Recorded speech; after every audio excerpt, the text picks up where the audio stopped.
Name of the story: Don't Answer the Knock. It was a quiet night in Pine Hollow, a town so small that you could count its residents on two hands, with not much more to offer than a handful of old houses and streets lined with towering oak trees that whispered secrets in the breeze. The small neighborhood had always been peaceful, almost too peaceful. The kind of place where nothing ever seemed to happen. No crimes, no scandals, just the routine of life unfolding in a gentle, predictable rhythm. Until the knocking started. At first, it was nothing more than a faint tap, like someone gently knocking on a door in the distance. You could almost convince yourself it was the wind, or maybe a tree branch brushing against the window in the night. But then it began to happen more frequently. Every night at precisely the same time, the knock would echo through the town. Tap, tap, tap. It wasn't a hurried knock, not the kind of frantic knocking you'd expect from someone in distress. It was measured, slow, deliberate, and no one ever seemed to see who was responsible for it. At first, it was easy to dismiss. People were busy with their lives, or maybe they were too tired to care. The knock would come, and they'd roll over in bed, not giving it a second thought. But then, people started disappearing. It wasn't immediate. There was no sudden horror. It was subtle, almost imperceptible at first. It was just the kind of thing that slipped under the radar. One person, then another. The townsfolk would wake up to find someone's home empty, their doors wide open, their belongings undisturbed, and yet they were gone. No trace, no explanation, just an absence. Don't answer the knock, they said. It became a whispered warning, passed between neighbors in hushed tones. But it was more than just advice. It was a command, a plea to avoid the fate that seemed to befall those who answered. And yet, despite the warnings, some couldn't resist. They didn't believe in the superstition, didn't buy into the idea that a simple knock could carry with it such an ominous weight. But for every person who ignored the warning, there was another who disappeared. No one knew where they went or why they were taken, but the pattern was undeniable. The sheriff's office was no help. Chief Morgan was a man of logic and reason, a no-nonsense type. He'd chuckle at the idea of something supernatural happening in Pine Hollow. But even he had to admit that something was going on, something that didn't fit. There was no explanation for the disappearances, no signs of struggle, no forced entries, no broken windows. They were just gone, gone without a trace. One night, the knock came earlier than usual. It was just past midnight when the tap, tap, tap echoed through the sleepy streets of Pine Hollow. This time it was louder, more persistent. It was almost as though it was searching for someone. At first, the knock echoed from one end of the street, then it moved down the block. There were only a few houses with lights still on, but each of them would hear the sound. It felt like it was closing in, drawing closer and closer to the heart of the town, like an invisible force creeping through the dark. Anna Keller, a resident of the town for as long as she could remember, was still awake. She had been restless lately, her sleep disturbed by dreams she couldn't understand.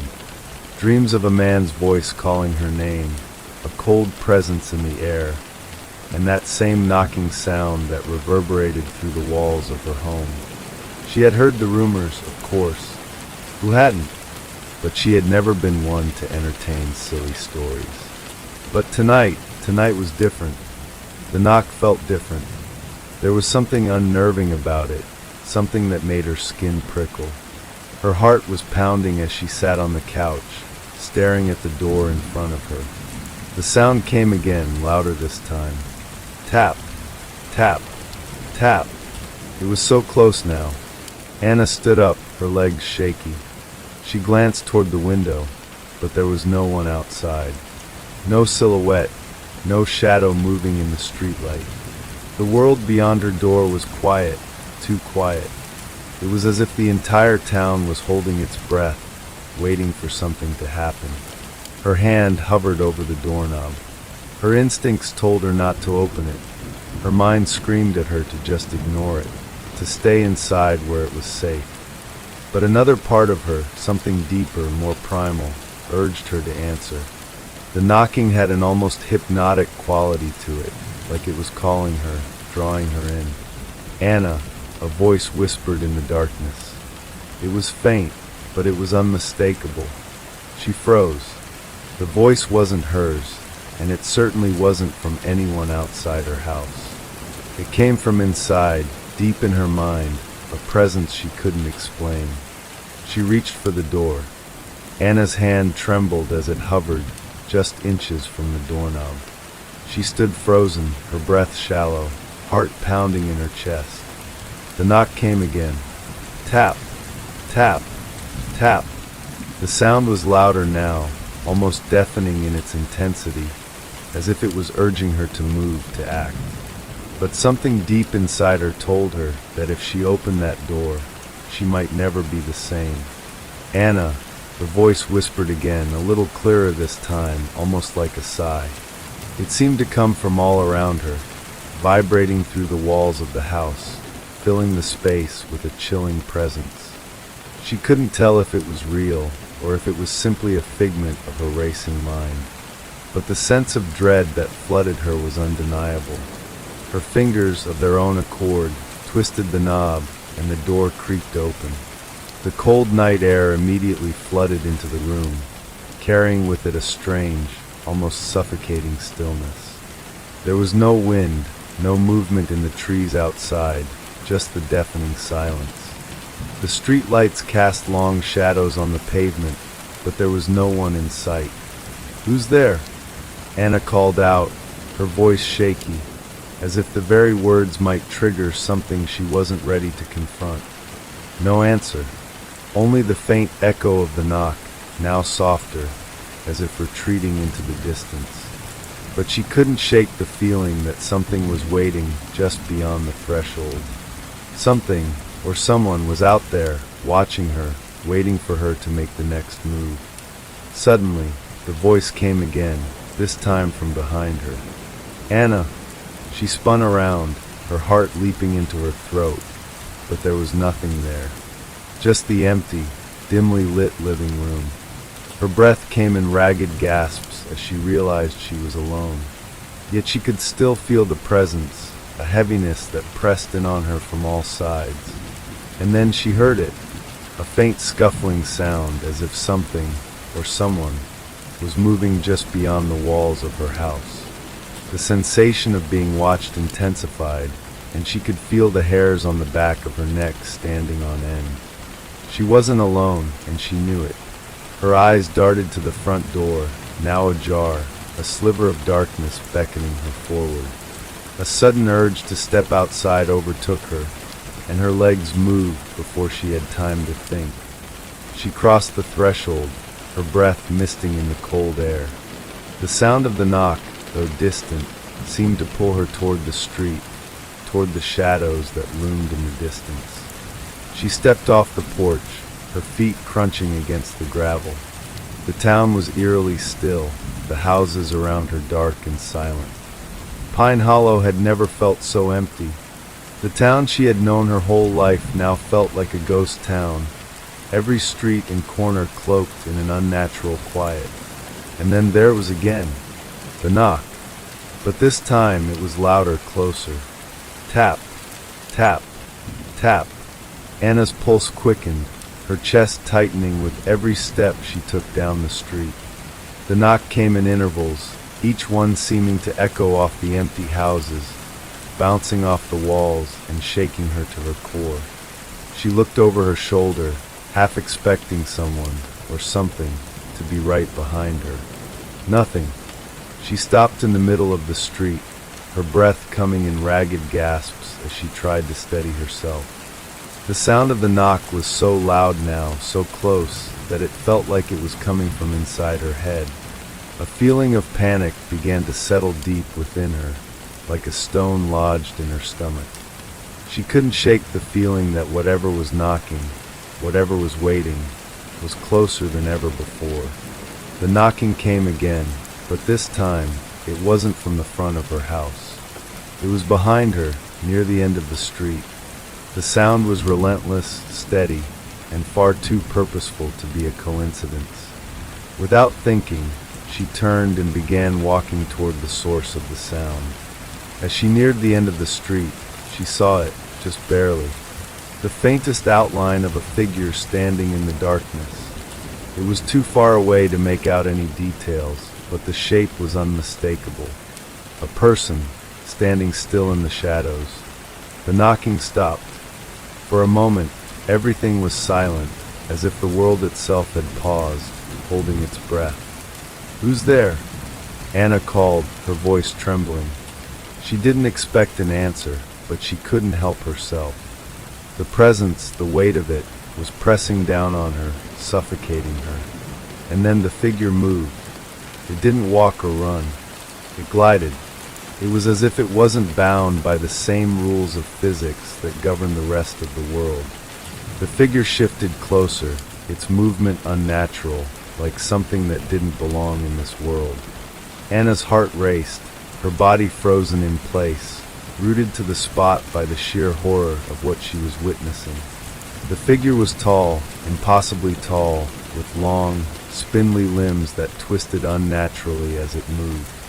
Its face, if it had one, was hidden in shadow, but Anna could feel its eyes on her, the weight of them burrowing into her soul. The knock had stopped, but the dread in the air had only grown thicker. The figure was only a few feet away now, and Anna could hear the soft, deliberate tapping of its long, bony fingers against the pavement, as if it was mimicking the sound of the knock that had drawn her here. In a single, jerky motion, the figure raised a hand toward her. She froze. Her body screamed at her to run, to escape, but her legs refused to move. She was trapped, caught in the grip of something far beyond her understanding. The figure's hand hovered just inches from her face. Anna held her breath, waiting for something terrible to happen, but it didn't touch her. Instead, the figure's voice, low, hollow, and cold, whispered through the silence. "Don't answer the knock." The words sent a shiver down Anna's spine, so cold it felt as if the very air around her had frozen solid. Her chest tightened, her breath coming in shallow bursts as she took a step back. But the figure's presence, that cold, suffocating presence, didn't allow her to move further. She was trapped in its gaze, a feeling of dread seeping into her very bones, making it impossible to break away. What do you want?" she stammered, her voice barely a whisper, as if speaking too loudly might provoke something worse. The figure didn't respond right away, but its fingers continued their rhythmic, tapping motion, the sound somehow louder than ever before, as though it was coming from within her own skull. The air grew thicker still. Each passing second felt like an eternity, the quiet surrounding her now a tangible thing, pressing against her chest. Her hands shook at her sides, and for a moment, she thought she might pass out from the overwhelming fear. The figure's gaze never wavered, its eyes, if they could even be called eyes, locked onto hers with a singular, unwavering focus.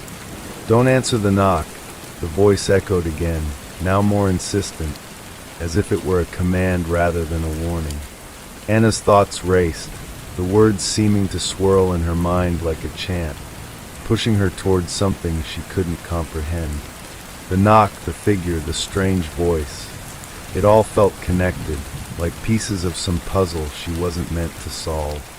The idea of turning away from this moment, of running back to the safety of her home, almost felt like an impossibility.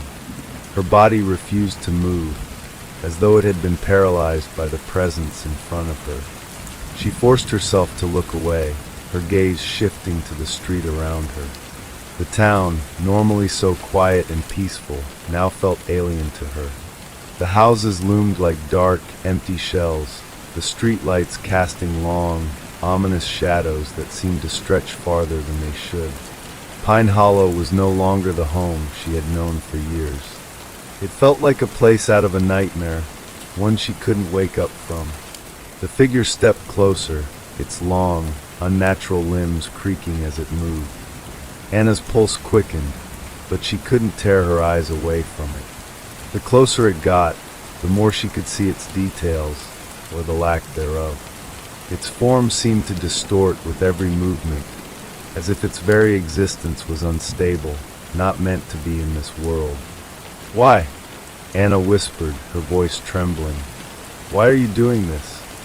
The figure tilted its head, its motion jerky and mechanical, like a puppet on invisible strings.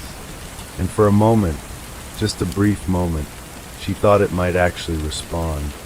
But instead, it raised its hand again, pointing directly at her. The tapping continued, now an incessant rhythm like a countdown. 1 beat, 2 beats, 3 beats. It echoed in her skull, growing louder and louder with each passing second. Without warning, the figure stepped back, its hand dropping to its side as it began to retreat into the shadows. For a moment, Anna thought it was leaving, that it would vanish into the night like a bad dream. But instead, it turned, walking toward the far end of the street where the darkness seemed to swallow it whole. "Don't answer the knock." The voice seemed to follow her, a soft whisper carried on the wind, repeating its warning like a mantra. Anna stood in place, frozen, unable to move as she watched the figure disappear into the gloom. The echo of its presence lingered in the air long after it had gone, a palpable weight that hung over her. The knocking stopped. The silence that followed was suffocating. It pressed against her ears, and for a moment, she thought she might hear her own heartbeat over the quiet. She took a step back, then another, as the reality of what had just happened began to set in. What was that? Who or what had she just encountered? The knocking, the warning, the figure. It all felt like a terrible riddle, one she couldn't begin to unravel. But one thing was certain, something had changed. Pine Hollow was no longer the peaceful town it had once been. There was a darkness now, a creeping presence that seemed to linger in every corner of her mind. With a deep breath, Anna turned and started back toward her house. Her feet moved slowly, unwillingly, as if the street itself was trying to hold her in place. But the familiar sight of her home, dark, still, and quiet, was a small comfort. She reached the door, her hand trembling as she gripped the doorknob, and slowly, cautiously stepped inside. The warmth of her house didn't comfort her like it once had. Instead, it felt oppressive, like the walls were closing in. She couldn't shake the feeling that she was being watched, that something was waiting just outside, just beyond the threshold, waiting for her to make a mistake. She closed the door behind her, locking it with a quick twist of the bolt, but it did nothing to quell the unease that gnawed at her. The house felt too quiet now, too empty. Every creak of the floorboards, every gust of wind outside, made her jump, her heart leaping into her throat. The knock returned, distant at first, almost inaudible. Tap, tap, tap. Anna's eyes shot to the door, her pulse quickening once again. The knock was so familiar now, like an echo of everything that had happened. She had tried to ignore it, to push it away, but it was impossible. The knock was here to stay, and she knew, that if she answered it, she would be drawn into something far darker than she could imagine. Her mind screamed at her to ignore it, to stay inside where it was safe, but something deep inside her whispered that there was no escape. That whatever was out there, whatever had taken those people, was coming for her next. The knocking continued, relentless, the sound growing louder with each passing second. Tap, tap, tap. She had to make a choice. Anna stood there, her breath shallow, eyes wide with a growing sense of terror. The knock was no longer a mere sound. It had become a presence, something that weighed heavily on the very air around her. Tap, tap, tap.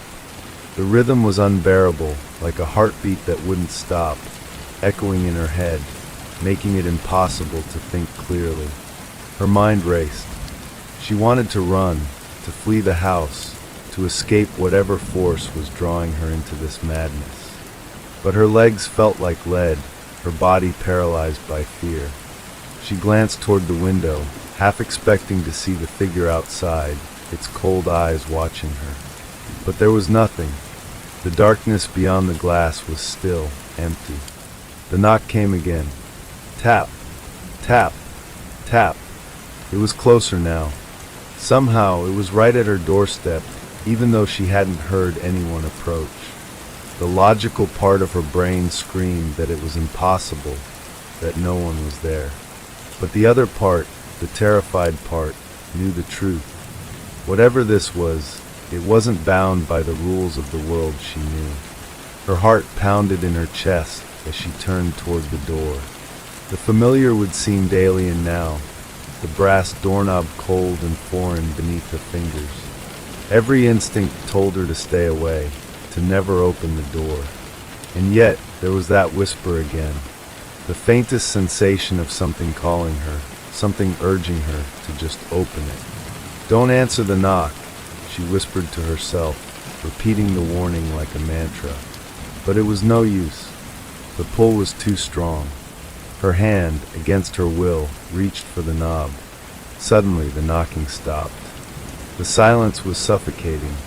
Anna froze, every muscle in her body tense, waiting for the next sound, the next movement.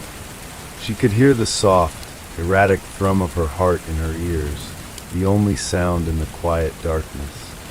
For a moment, there was nothing. Then a new sound emerged, soft, barely audible, but unmistakable. A low, creaking sound, as though something heavy was shifting on the other side of the door. Anna's breath caught in her throat. Whatever was out there, it was no longer just knocking. It was waiting, watching. She stepped back, her legs shaky, and her gaze darted toward the window again. The street outside was as dark as it had been earlier, with no sign of movement, no sign of life. But something had changed. The world outside seemed wrong, like the air was thicker, like it no longer belonged to her. The creaking sound grew louder, closer. It was coming from behind the door now, from within the house itself. "Anna!" The voice was back, but this time it wasn't a whisper. It was clear, as though it was right beside her. She gasped and spun around, but the room was empty. Nothing. Just the dark corners of her home, the shadows stretching long and twisted.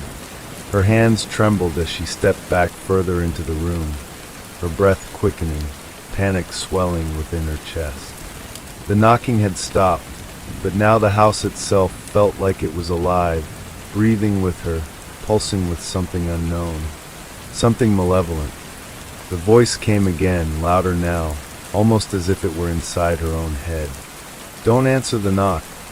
Anna's mind reeled, the words hammering into her, each one a strike to her sanity. She couldn't think straight. She couldn't reason her way out of this. She had to do something, anything, to make it stop.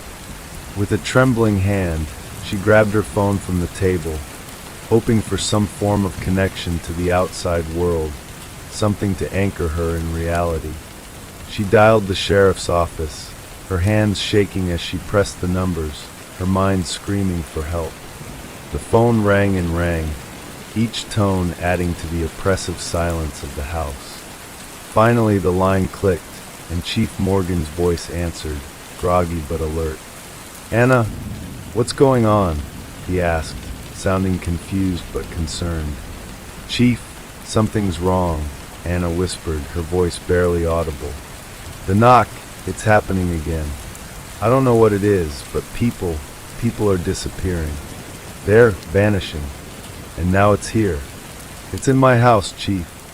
For a moment, there was silence on the other end. Then Morgan spoke again, his voice steady but with a hint of caution. "Anna, listen to me carefully. You need to stay inside. Lock your doors and windows. Don't open that door for anyone. Do you understand? The knock, it's not just a sound. It's something else. I don't know how, but I've seen it. We've seen it before in this town. And the people who answer it, He was cut off. The line went dead. Anna stared at the phone, the eerie silence of the house surrounding her once more. Something had happened on the other end of the line. Chief Morgan's voice had been drowned out by a strange, static hum, like an interference that wasn't supposed to be there. The room grew darker. She hadn't noticed it before, but the shadows seemed to be growing longer, stretching across the walls, reaching for her. She felt a cold chill creeping up her spine, the temperature in the room dropping by the second. Her breath came out in visible puffs, the cold seeping into her bones. The knocking began again. But this time, it wasn't just a tap. It was a pounding, a violent thud that rattled the walls of her house. The door shook with each impact, the sound like a drumbeat that rattled her insides. Anna stumbled backward, her eyes wide with terror. The pounding came again, louder, harder. Tap, tap, tap, tap, tap. She couldn't take it anymore. She couldn't stay in this house, in this nightmare. She had to get out. She turned toward the door, her legs trembling beneath her, and made a dash for the exit. She reached for the doorknob, her hand almost locking onto it, when she heard a voice from behind her. Anna! She froze. It wasn't the figure from before, but the same voice. It came from the other side of the door, as if someone were standing just inches away, whispering through the wood. No, no! Anna screamed, her heart racing. She slammed her hand against the door, but the voice persisted, now louder, more insistent. Don't answer the knock. Anna's breath hitched in her throat as she recoiled from the door, the force of the voice sending a shock through her.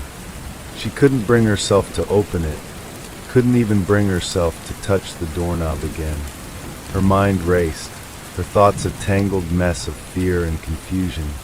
But there was one thing she knew for certain. Whatever was on the other side of that door, whatever was knocking, it wasn't something she could fight or reason with. It wasn't human. The pounding on the door intensified, each thud seeming to reverberate deep within her chest, rattling her bones. Tap, tap, tap. It was relentless, growing in strength with every passing second. But the voice that haunted her, remained just as clear, just as chilling. Don't answer the knock. Anna spun around, looking for any possible way to escape, but there was no escape. The house felt smaller now, like it was closing in on her, the walls pressing in from all sides. The shadows that clung to the corners of the room seemed to shift and twist, their shapes bending in unnatural ways, as though they were alive. The floor beneath her feet felt uneven, as if the house itself was warping, distorting with each second that passed. She needed to leave. She needed to get out of there before it was too late. But as she turned toward the window, she saw the street outside, still and silent. The houses on the block were all dark, the windows blackened like empty eyes staring into nothing. There was no one there to help her, no one to call for assistance. Pine Hollow had been abandoned, forsaken, and whatever force was behind this, whatever malevolent entity was knocking at her door, had already claimed the town. The door rattled again, a violent shake that rattled the frame. Anna jumped back, fear flooding her veins, and for a split second, she thought the door might break open under the pressure. The pounding continued, growing louder, faster, until it felt like the very foundation of the house was trembling. But then something changed. The sound of the knocking stopped. Silence. An overwhelming, suffocating silence descended on the house, and Anna froze, holding her breath. For a moment, she dared to hope that whatever it was had gone away, that it had finally left her alone. But the relief was short-lived. The voice came again. Anna! It wasn't behind the door this time. It wasn't in the house at all. It came from the window, from the dark street outside. The hairs on the back of Anna's neck stood on end, and she slowly turned her gaze toward the window, her eyes wide with terror. She saw nothing at first, only the empty, dark street. But then, at the edge of her vision, she caught a fleeting movement. A figure, barely visible in the shadows, standing at the foot of her driveway. The knock, the pounding, the voice, it all made sense now. The figure she had seen earlier, the one that had spoken to her. It was here again, and it wasn't leaving. She could see it more clearly now. Tall, impossibly thin, its limbs stretched and twisted in unnatural angles. It stood motionless, just beyond the reach of the dim streetlight, its face hidden in darkness. But even without seeing its eyes, she felt them. She could feel its gaze on her, as if it were staring right through her. "Don't answer the knock," it whispered again, the voice not coming from the figure but from everywhere, surrounding her, suffocating her. The words echoed in her mind, repeating over and over, driving her to the edge of madness. Anna stepped backward, her chest tight with panic. She didn't know what to do. She couldn't stay here, but she couldn't leave either. The town was empty. There was no one left. The knocking was everywhere now, not just at her door, not just on the window. It was in her mind. It was inside her. The air grew colder, the temperature dropping so suddenly that she could see her breath fogging in front of her. A cold wind began to whip through the house, despite the windows being tightly shut. It was as if the very elements had turned against her, the house no longer a refuge but a prison. And then the figure outside moved. It didn't walk, didn't shuffle or step. It glided, its body jerking and twitching as it floated closer, inch by inch. Each movement was unsettling, unnatural, as if it were being controlled by some unseen force. The knocking began again, softer this time, distant but still unmistakable. Tap, tap, tap, tap, tap. It wasn't the door anymore. It was the figure. The knock was coming from it, from its very being. Anna pressed her back against the wall, her hands trembling as they gripped the edge of the table in front of her. The room felt smaller now, the air heavier. She was suffocating, drowning in the terror that had taken over every inch of her mind. "Don't open the door," the voice whispered again. But this time, it wasn't just a warning. It was a threat. "Don't answer the knock, or it will come for you." Anna's heart hammered in her chest as she realized what it meant. It wasn't just the figure. It wasn't just the knock. It was the town itself. Pine Hollow had been cursed, infected by whatever this was. People had disappeared, their fates tied to the knock, to answering it, to becoming part of whatever force had taken hold of the town.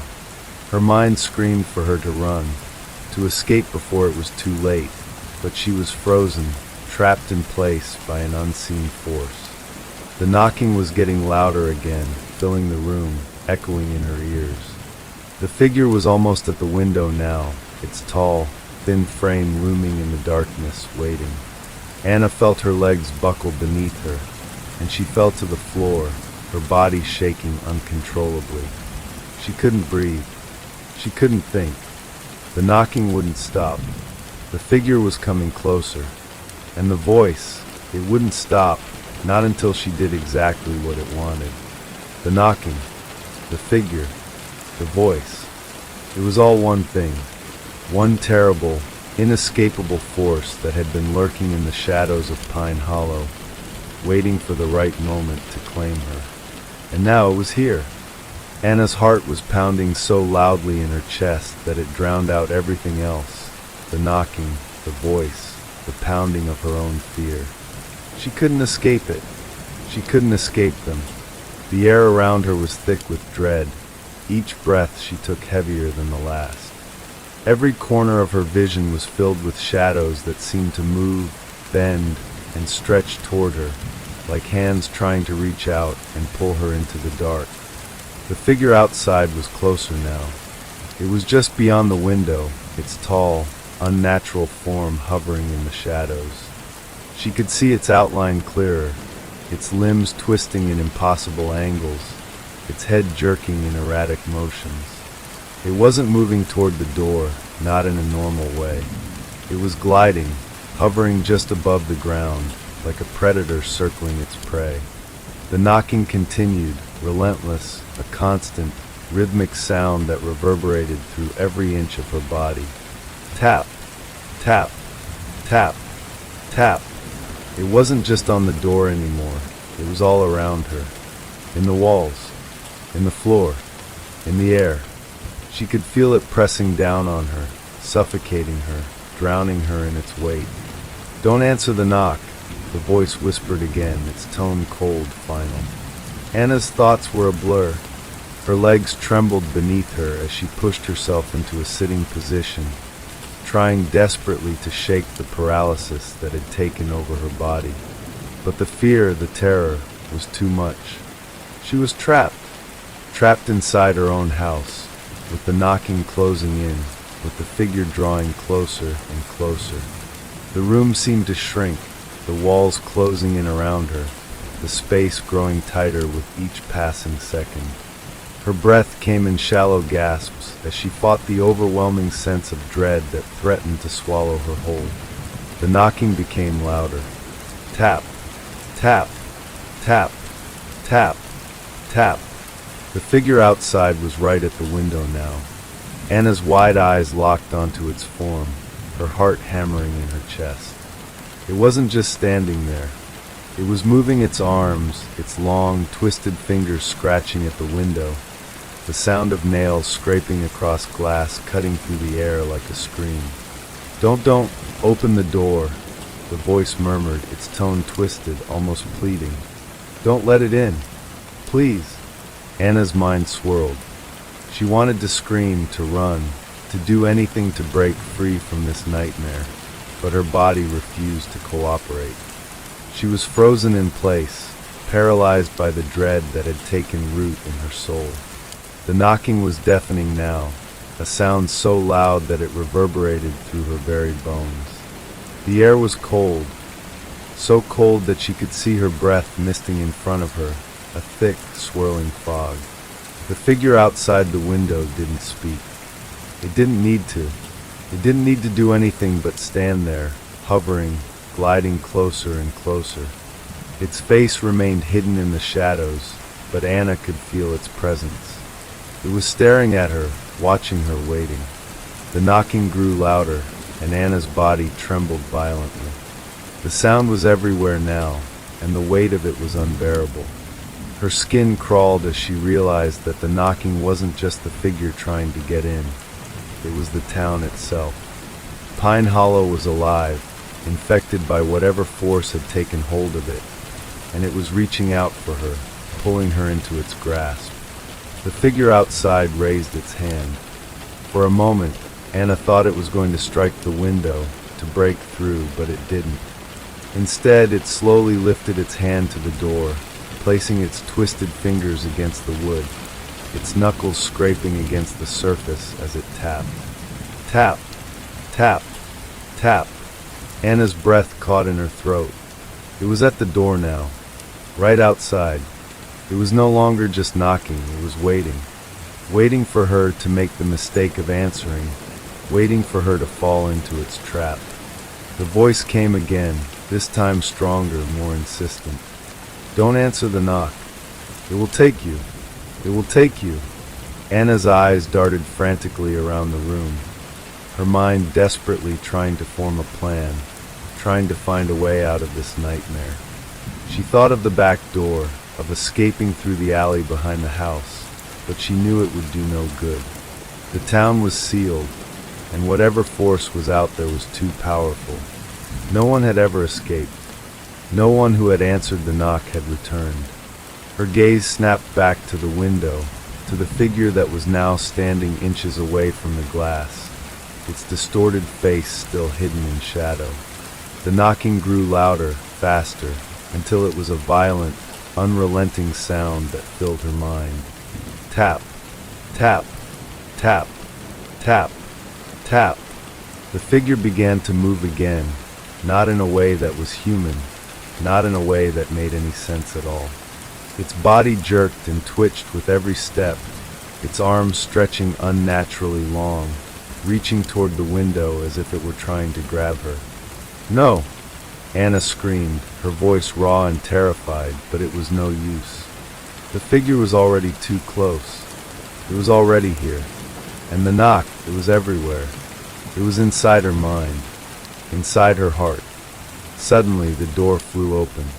Anna screamed and scrambled backward, her heart slamming against her ribs as the world spun around her. She knew who, or what, was on the other side. She knew it wasn't human. She knew it would never let her go. She ran for the back door, her legs unsteady beneath her as she fled through the darkened halls. Her breaths came in ragged gasps, the cold air nipping at her skin. She could hear the knocking now, louder than ever, but it wasn't just on the door anymore. It was coming from every corner of the house, from the walls, the ceiling, the very floor beneath her feet. She reached the back door. Her trembling hands fumbled for the knob. It wouldn't budge. She pulled and twisted, but it was stuck locked. And then she heard the voice again, soft and cold, like the breath of death itself. "Don't answer the knock." The door behind her slammed open, and the figure was there, its twisted, contorted form filling the doorway, its hand outstretched toward her. The knocking grew louder, faster, until it was a deafening roar. Anna turned to run, but it was too late. Anna's world fractured as the figure lunged toward her, its long, skeletal hand reaching out, fingers elongated and gnarled. The knocking, the terrible, relentless knocking, was deafening in her ears, a constant drumbeat, as if the world itself was trembling under the weight of its force. She stumbled backward, tripping over the threshold, but the figure was too fast. It closed the gap with unnerving speed, and before she could react, it had grabbed her arm. The coldness of its touch was like ice burning through her skin, sending a shock of terror deep into her bones. Anna screamed, her voice choked with fear, but the sound was swallowed by the suffocating air around her. The figure's grip tightened, pulling her forward, its face still hidden in shadow, but its presence suffocating, all-consuming. "Don't answer the knock," the voice whispered once more, but it was not just a warning anymore. It was a command. "You answered the knock." Anna fought with every ounce of strength she had left, kicking, thrashing, trying to break free. But it was useless. The figure's grip was unrelenting, and it dragged her forward with unnatural ease, the cold air growing thicker around them. She tried to scream again, but her voice caught in her throat. Her mind was a whirlwind of panic and confusion. How had she gotten here? How had it come to this? The knocking continued. Tap, tap, tap, tap. It was everywhere. It was in her ears, in her skull, in her heart. It was the only sound in the world, and it was growing, swelling like a storm, filling every inch of her being. The figure dragged her back into the house, its movements jerky and unnatural. The walls seemed to close in as she was pulled down the hallway, her feet barely touching the floor as the figure glided effortlessly along with her. She tried to tear herself free, but the more she fought, the tighter its grip became. "Don't answer the knock," it repeated, the words growing more insistent, more demanding. "You answered it. Now you belong to it." The words hit her like a physical blow. She hadn't understood before, not fully. She thought the knocking was just a warning, a strange, unexplained phenomenon. But it was more than that. It was a curse, a call. And once you heard it, once you answered it, you were lost. Anna's heart raced as the figure dragged her toward the living room.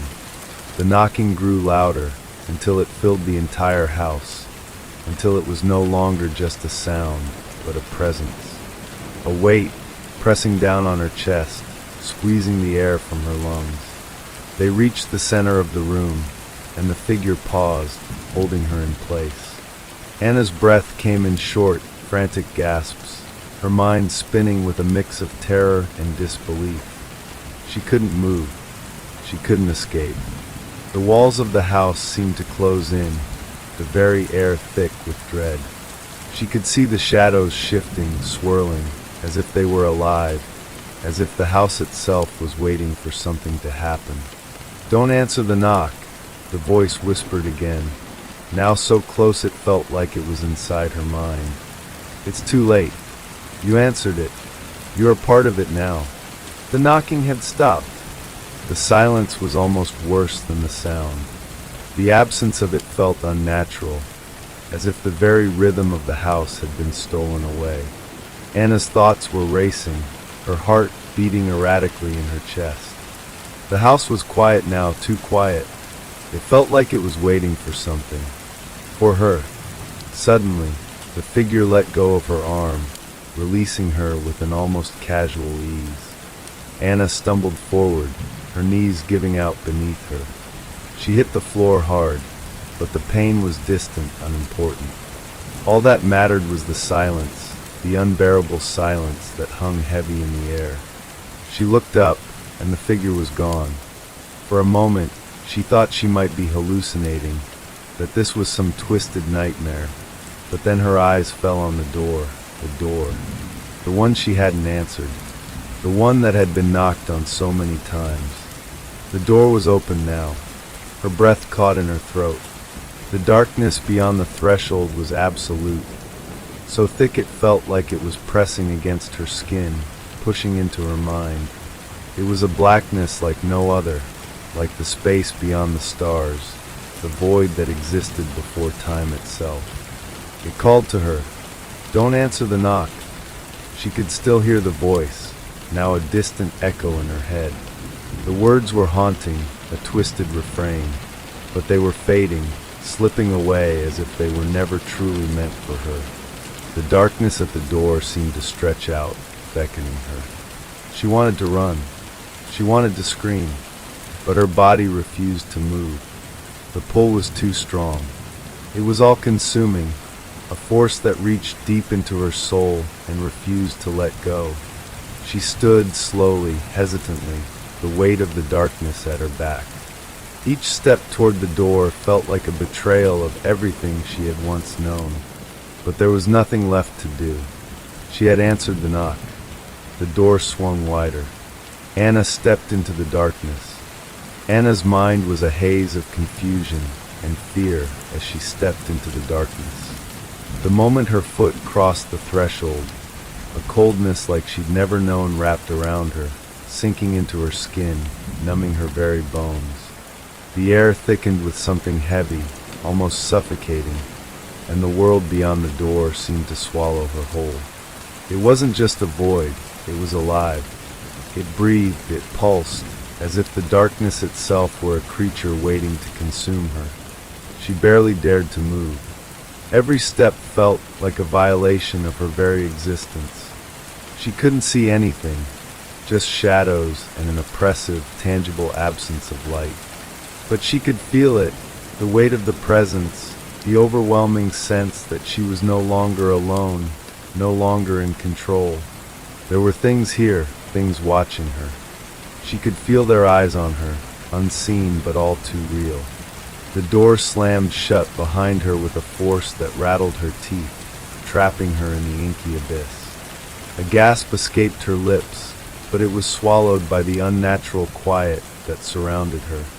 Her ears rang in the silence, the pounding of her own heartbeat the only sound she could hear. "Don't answer the knock," the voice whispered again, closer now, so close it was as if it was breathing in her ear. "You belong to it now. You are part of it." The words seemed to reverberate through the very air, filling her mind, drowning out all rational thought. She wanted to scream, but her throat was dry. She wanted to run, but her legs wouldn't move. The darkness held her in place, locking her in a nightmare that was only just beginning. And then she heard it, the faintest sound, a whisper of something in the distance, somewhere just beyond the edge of her perception. Tap, tap, tap. The knocking, the same relentless, rhythmic sound. It was here, in the dark, echoing through the emptiness. But it wasn't the door anymore. It wasn't the walls. The knocking was coming from the very ground beneath her feet. Tap, tap, tap. Anna's heart skipped a beat. She swallowed hard, her throat constricting. She couldn't see it, but she knew what it was. She knew what was coming. The knocking had taken root in the very fabric of this place, and it was calling her. It was summoning her. She was the answer. The darkness seemed to pulse, to shudder as if it were alive, as if the very air was responding to the knock. Anna's legs finally gave way, and she dropped to her knees, the cold ground biting into her skin. Her hands shook as they touched the surface, and she realized with growing horror that the ground wasn't solid beneath her. It was soft like wet earth, but it was moving, shifting, as if the floor itself were alive. The knocking grew louder, faster, more urgent. Tap, tap, tap. It was everywhere now, from every direction, closing in on her, surrounding her, filling her senses. It was suffocating her. It was pulling her in, drawing her toward it. She tried to crawl, to move, but the floor was shifting too fast. Her hands slipped, and she fell forward, her body sinking into the darkness, into the very ground itself. The knocking did not stop. It grew, and Anna felt something shift beneath her, something dark, something alive. And it was reaching for her, pulling her deeper into the void. She clawed at the floor, but there was nothing solid to grab onto. Her fingers sank into the earth, and she felt something cold and clammy wrap around her wrist, pulling her down. The darkness seemed to fold in on itself, consuming everything in its path. There was no sky, no ground, no light. Only the knocking, louder and louder, until it was the only sound she could hear, until it was all she could feel, all she could think. Tap, tap, tap. She opened her mouth to scream, but no sound came. The air was thick with a weight that crushed her lungs, and her body felt heavy, as if the very gravity of this place was trying to force her down, to drag her deeper. And then, in the suffocating darkness, something shifted. Something huge and terrible. The ground quaked beneath her, and Anna felt a tremor run through her body, an electric charge that made her hair stand on end. There, in the blackness, she saw it, the shape. A shadow that towered over her, impossibly tall and stretched beyond reason. Its form was indistinct, shifting and changing, as if it could not decide what it wanted to be.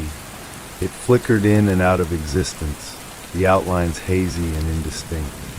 But there was no mistaking its presence. It was here. It had always been here.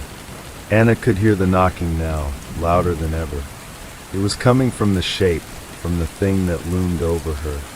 It was the thing that had been knocking all along, the thing that had caused the curse to fall upon Pine Hollow. It was the source, and it was waiting for her. The voice, cold and unfeeling, whispered again in her ear. You answered the knock. You are mine now. The words settled into Anna's mind like a weight, like a truth that she could not escape. She understood now.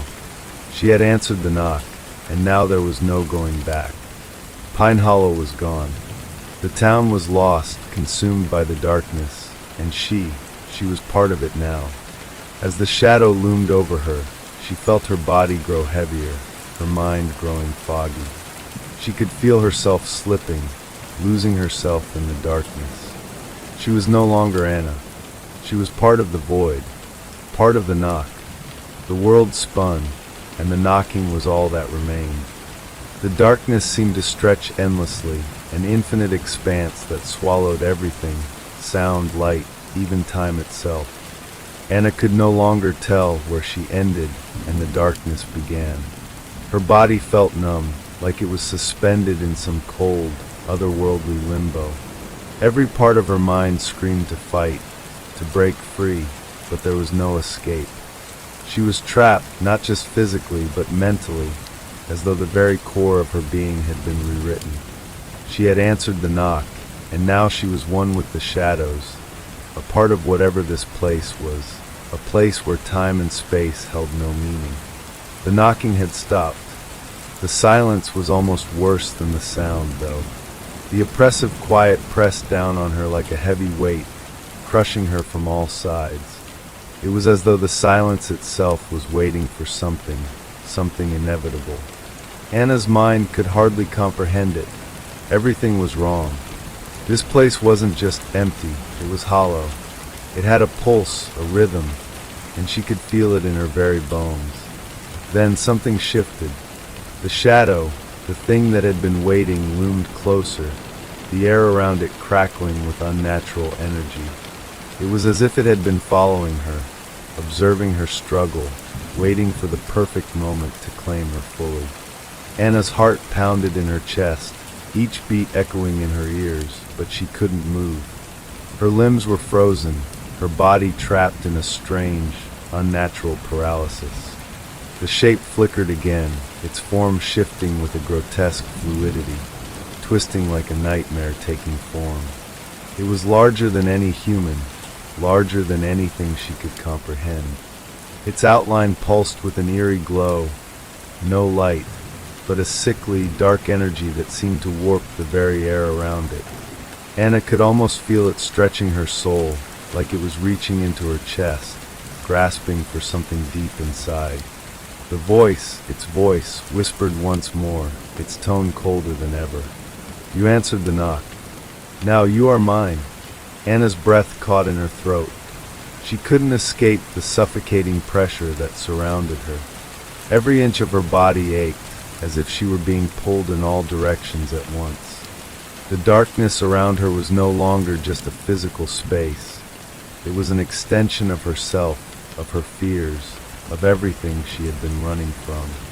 The knocking had been a summons, a call to something greater, something ancient. And now she understood. The knocking wasn't just a sound. It was a signal, an invitation, and once you heard it, you were bound to it. Pine Hollow had been built on this ancient curse, this malevolent force that had drawn people in for generations, feeding off their fears, their desperation. And now Anna had joined it. She was part of it, a soul swallowed by the darkness. But even in the face of such terror, a single thought flickered in her mind, a fragment of defiance. I can't be the only one. There must be someone else. Someone who can stop this. The shadow seemed to sense her resistance. It loomed over her, its presence overwhelming, and with a sudden, violent motion, it pulled Anna to her feet, lifting her from the ground with an ease that made her feel weightless. Her body hung in the air, suspended by an unseen force, as the shadow swirled around her, wrapping her in its dark embrace. She tried to scream, but no sound left her mouth. The world was too far away, too distorted. The knocking had returned, louder than ever, reverberating through the very fabric of this place. It was deafening, but she couldn't move. She couldn't escape. The figure before her grew clearer, its features now more defined, though still shifting and incomplete, as if it were both there and not there at the same time. Its eyes, if they could even be called eyes, were dark voids, endless and deep, pulling her in, dragging her consciousness deeper into the abyss. You are the last, the voice whispered, its tone almost pleased. The last to join the collection. Pine Hollow is no longer just a town. It is ours. And now, you are ours too. Anna's chest constricted, her mind reeling with the impossibility of what was happening. She had never believed in curses, in ancient forces. She had never believed in anything beyond the ordinary. But now she understood. Pine Hollow, the knocking, it was all part of something much older, much more terrifying than anything she could have imagined. And the worst part was that she had already been chosen. The shadow pulsed again, sending a wave of cold through her body. It was too late. There was no going back. She was part of it now. But deep inside, Somewhere buried beneath the terror, a tiny spark of defiance still flickered. Maybe she couldn't escape. Maybe there was no way to fight this thing. But at least, for the briefest moment, she still had her mind. She still had herself. And then, with one final, shuddering breath, the darkness consumed her. Anna's sense of self began to fade, dissolving like a wisp of smoke in the overwhelming darkness. The pull was too strong, the shadow too consuming. It surrounded her, drowning her in its void, and she felt herself being stretched thin, as if her very essence were being pulled apart. The coldness wrapped tighter, and the knocking, the incessant rhythmic knocking, flooded her mind, drowning out everything else. She couldn't move. She couldn't scream. Her thoughts were slipping away, one by one, replaced by an all-encompassing silence that had its own terrifying weight. The pulse of the shadow vibrated through her body, its presence invading her every fiber. She could feel it within her, this entity, this ancient, malevolent force. And then it hit her, a thought like a jagged shard of glass piercing her mind. I'm not alone. The realization cut through the fog in her mind, a fleeting spark of clarity amidst the suffocating darkness. I'm not the only one here. There are others. She strained to focus, to recall something, anything that could help. Images flashed before her eyes, fragments of memories that seemed distant, disconnected. Pine Hollow, the neighbors, the whispers, the knocking. She remembered the faces of the missing, the town's residents who had simply vanished, their houses left empty, abandoned. She had heard the rumors, the stories of the curse, of the knocking that came every night, of the people who answered and were never seen again. Were they consumed too? The thought lingered, but before she could grasp it further, the shadow pulsed again, its energy growing stronger, more insistent. Anna could feel it pulling at her, tugging her mind deeper into its grasp. And then she saw it, them. Figures. Silhouettes of people, their shapes distorted and strange, flickering in and out of existence like ghosts. Their eyes were hollow, dark like the shadow itself, and their faces twisted in silent screams. They were trapped, just as she was. The missing townspeople, the collection, those who had answered the knock and were now part of this darkness. They floated around her, their forms merging with the void, part of the very fabric of this terrible existence. Anna's heart thundered in her chest. She tried to scream, to call out to them, but the words never formed. The figures moved closer, their eyes fixed on her with a terrifying, unblinking gaze. They didn't speak. They didn't need to. Their presence alone was enough to convey the crushing weight of their fate. I'm not the only one, but I'm the last. The thought struck her like a hammer, sending a shiver down her spine. She was the last one, the final soul to be consumed. Pine Hollow was gone, swallowed whole by the shadow, its residents now lost, trapped in this nightmare forever. And now she was part of it too. The figures drifted around her, their faces frozen in expressions of despair, their forms flickering like candles in the wind. Some reached out to her, their hands ghostly and transparent, while others simply watched, their hollow eyes full of emptiness. There was no escape, no redemption. There was only the darkness, and she was nothing more than another lost soul to add to the collection.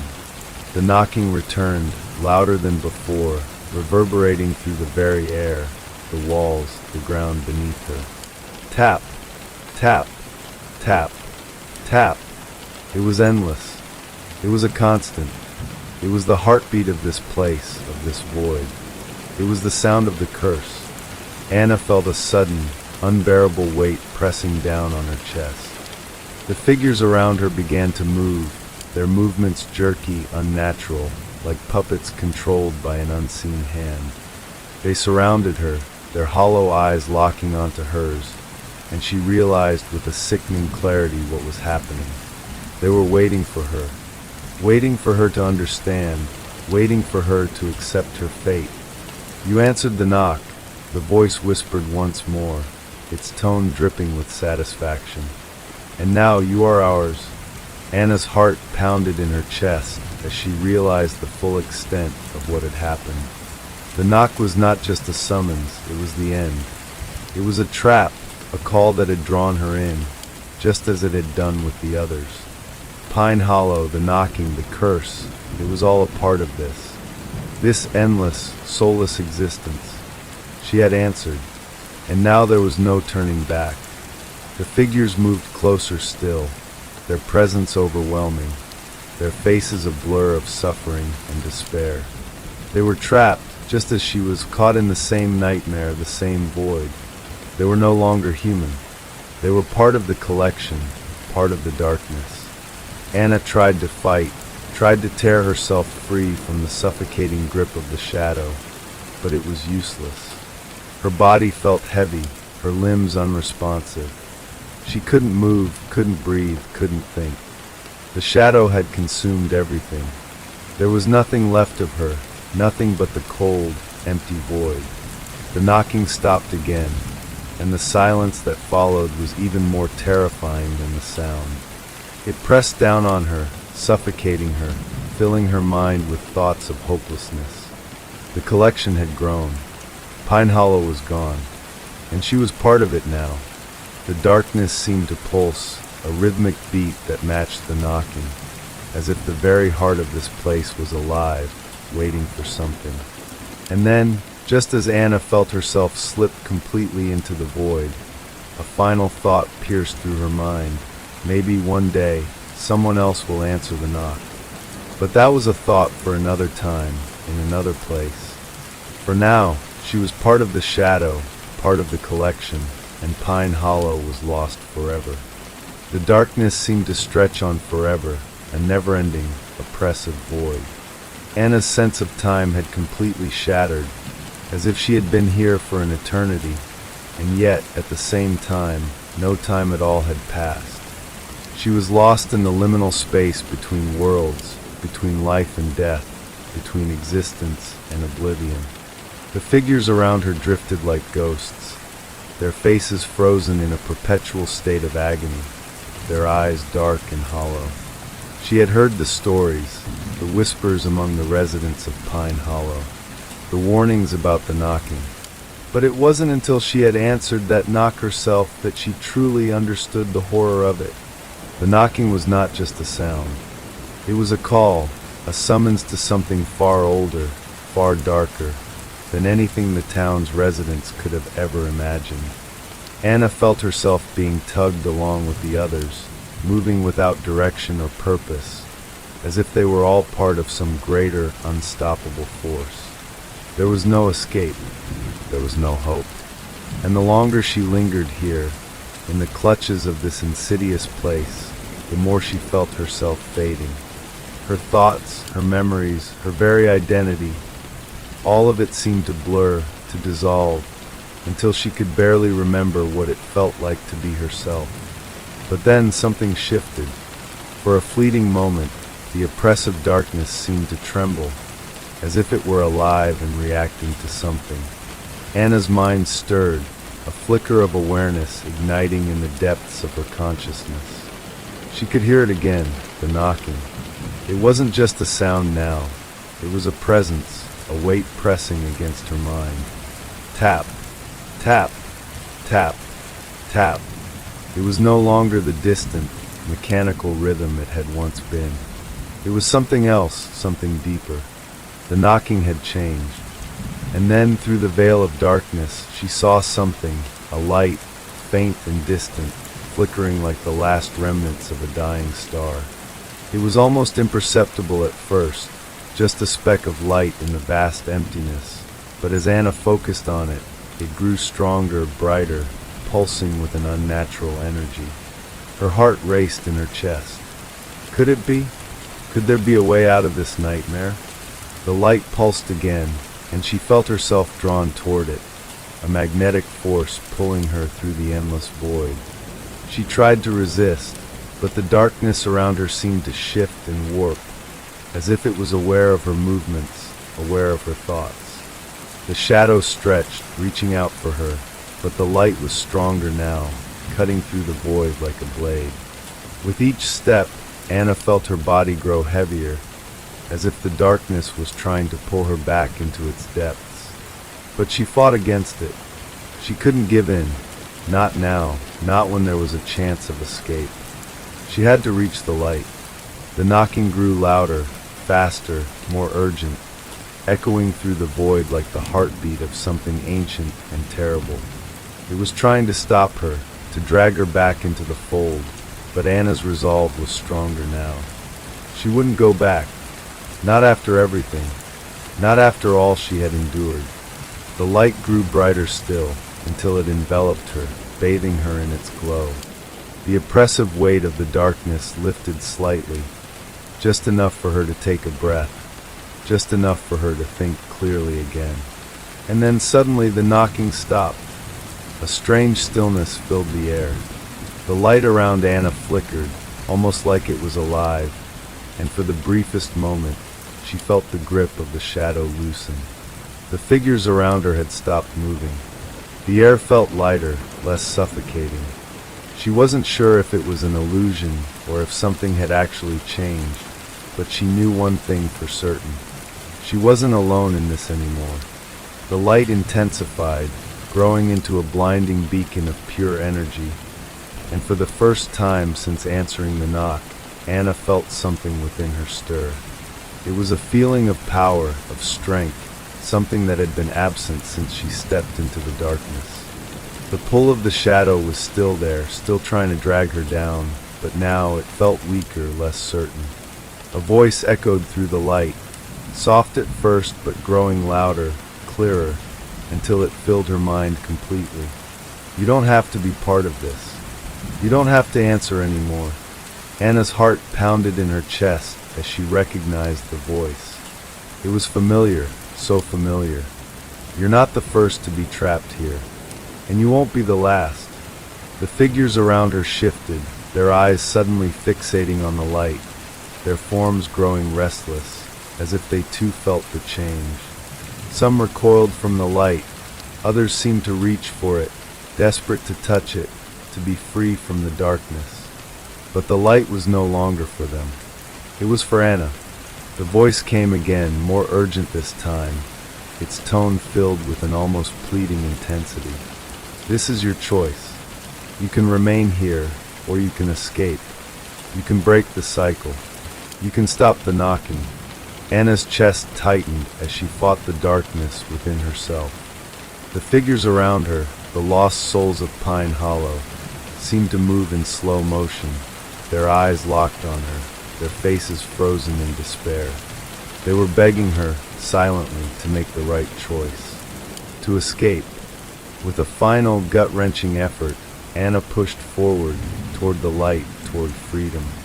The darkness around her screamed, a deafening roar that shook her very soul, but she didn't stop. She couldn't stop. And then, just as the darkness seemed ready to consume her entirely, the light exploded outward, engulfing everything in its wake. For the first time in what felt like an eternity, Anna felt herself breathe again. The void fell away.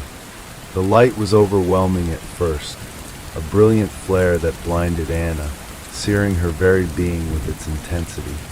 But as it settled, the world around her began to shift. The oppressive weight of the darkness lifted, and the air felt warmer, lighter.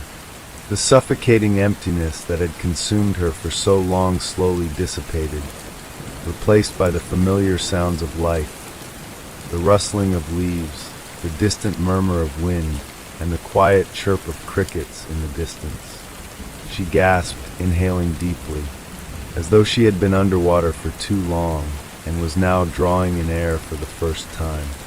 The light around her began to soften, its blinding brilliance fading into a gentle glow. Her limbs were no longer numb, and she could move once again. Slowly, cautiously, Anna stepped forward, her mind still reeling from the events that had unfolded, the horror that she had endured.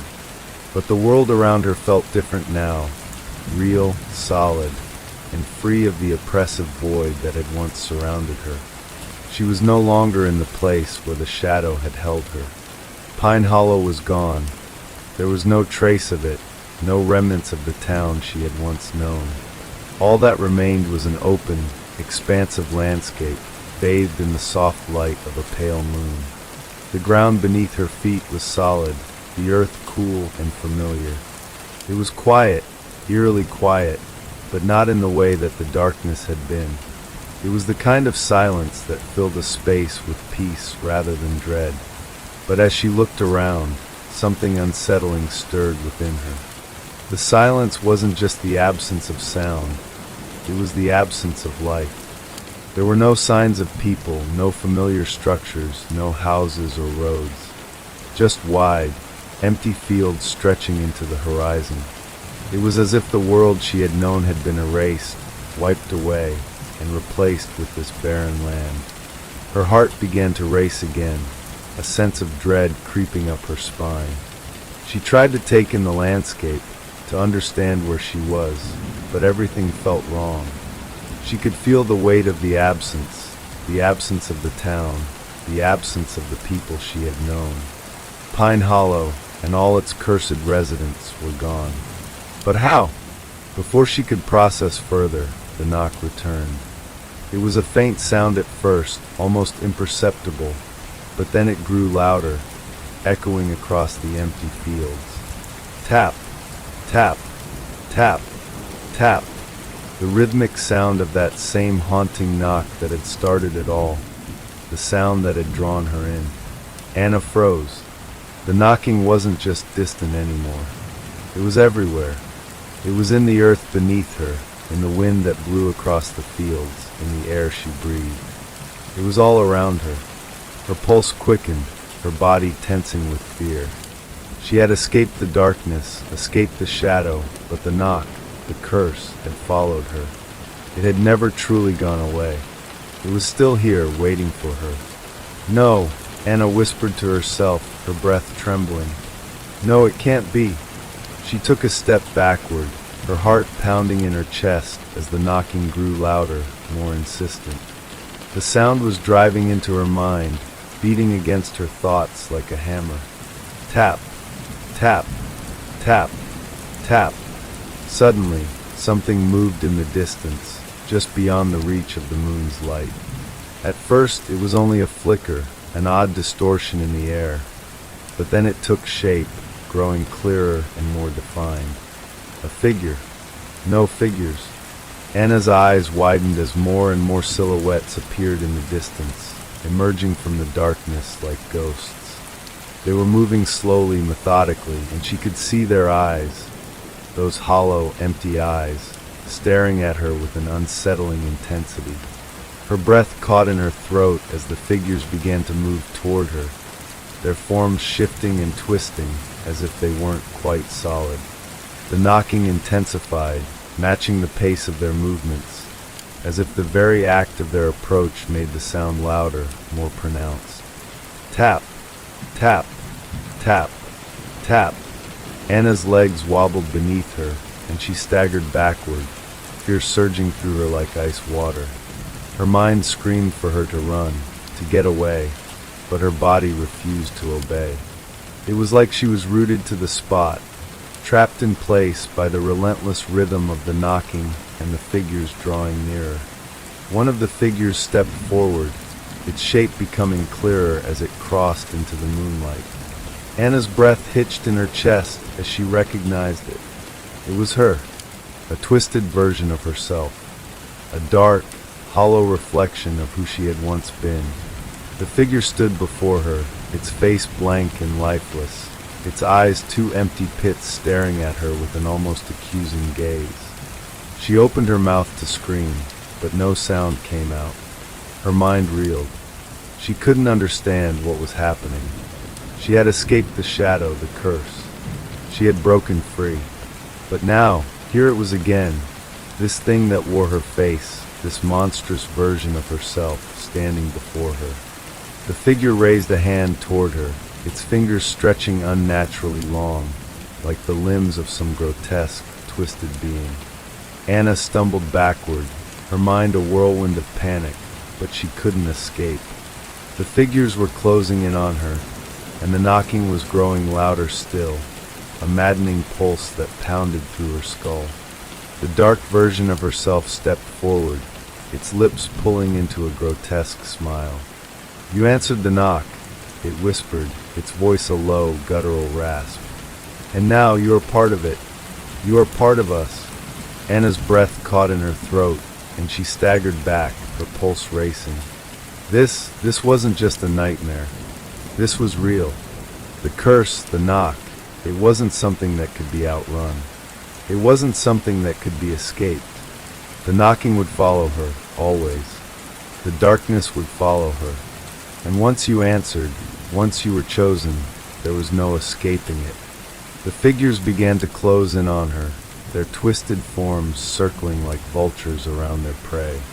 The knock became deafening, filling her mind until it was all she could hear, all she could feel. Tap, tap, tap, tap. And just as the first figure reached out to touch her, everything went black again. The world was nothing but darkness once more, but this time it was different. There was no oppressive weight, no endless void that choked the air. It was empty, silent, still. Anna floated in the blackness, her thoughts sluggish and disoriented, as if waking from a dream she couldn't remember. The knock had stopped.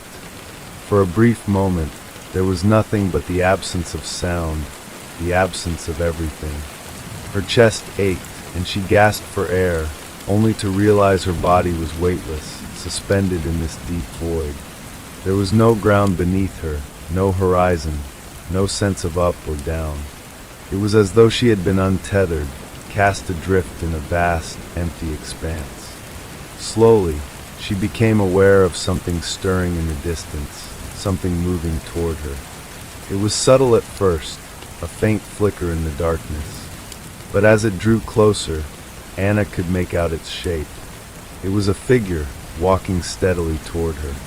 And just like the others before, she felt that same chilling familiarity. She felt that terrible, unsettling pull in her chest, a sinking feeling that gnawed at her insides. The figure grew clearer as it approached. A face began to materialize in the void. It was a face she recognized, but not one she wanted to. It was her own, the twisted, warped reflection of herself, just as it had been before. But this time, the figure was different. It was smiling, that same sickening grin, wide and grotesque, stretching unnaturally across its face. It stepped closer, its hollow eyes never leaving Anna's own, and as it moved, the darkness seemed to ripple and pulse around it. "It's here again," Anna thought, her body trembling as the figure reached out toward her. Her legs were weak, and she felt as though she might fall, though she was floating. Every instinct screamed at her to run, to flee from this thing, this version of her, but there was nowhere to go. The void was all-encompassing. The figure's smile deepened, its lips curling in a malicious twist. "You thought you could escape," it whispered, its voice echoing around Anna like a low growl. "But there is no escape. There is only the knock. And now you're part of it. You will answer it again, and again forever." Anna's heart hammered in her chest. Her breath quickened, and she felt a desperate, overwhelming need to break free, to escape. But the figure's voice, that twisted version of her own voice, held her in place. It wasn't just the sound, it was the pull of the curse, the relentless grip of the knock that kept her rooted to this place. The figure's hand reached out, its fingers long and clawed, brushing against Anna's own. She recoiled instinctively, but it was futile. Her body was trapped in place, as though the very air had solidified, turning her into a statue.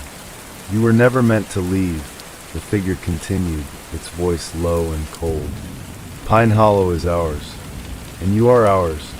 A wave of nausea washed over Anna. The words hit her like a blow, and she wanted to scream, to fight, but she had no strength left.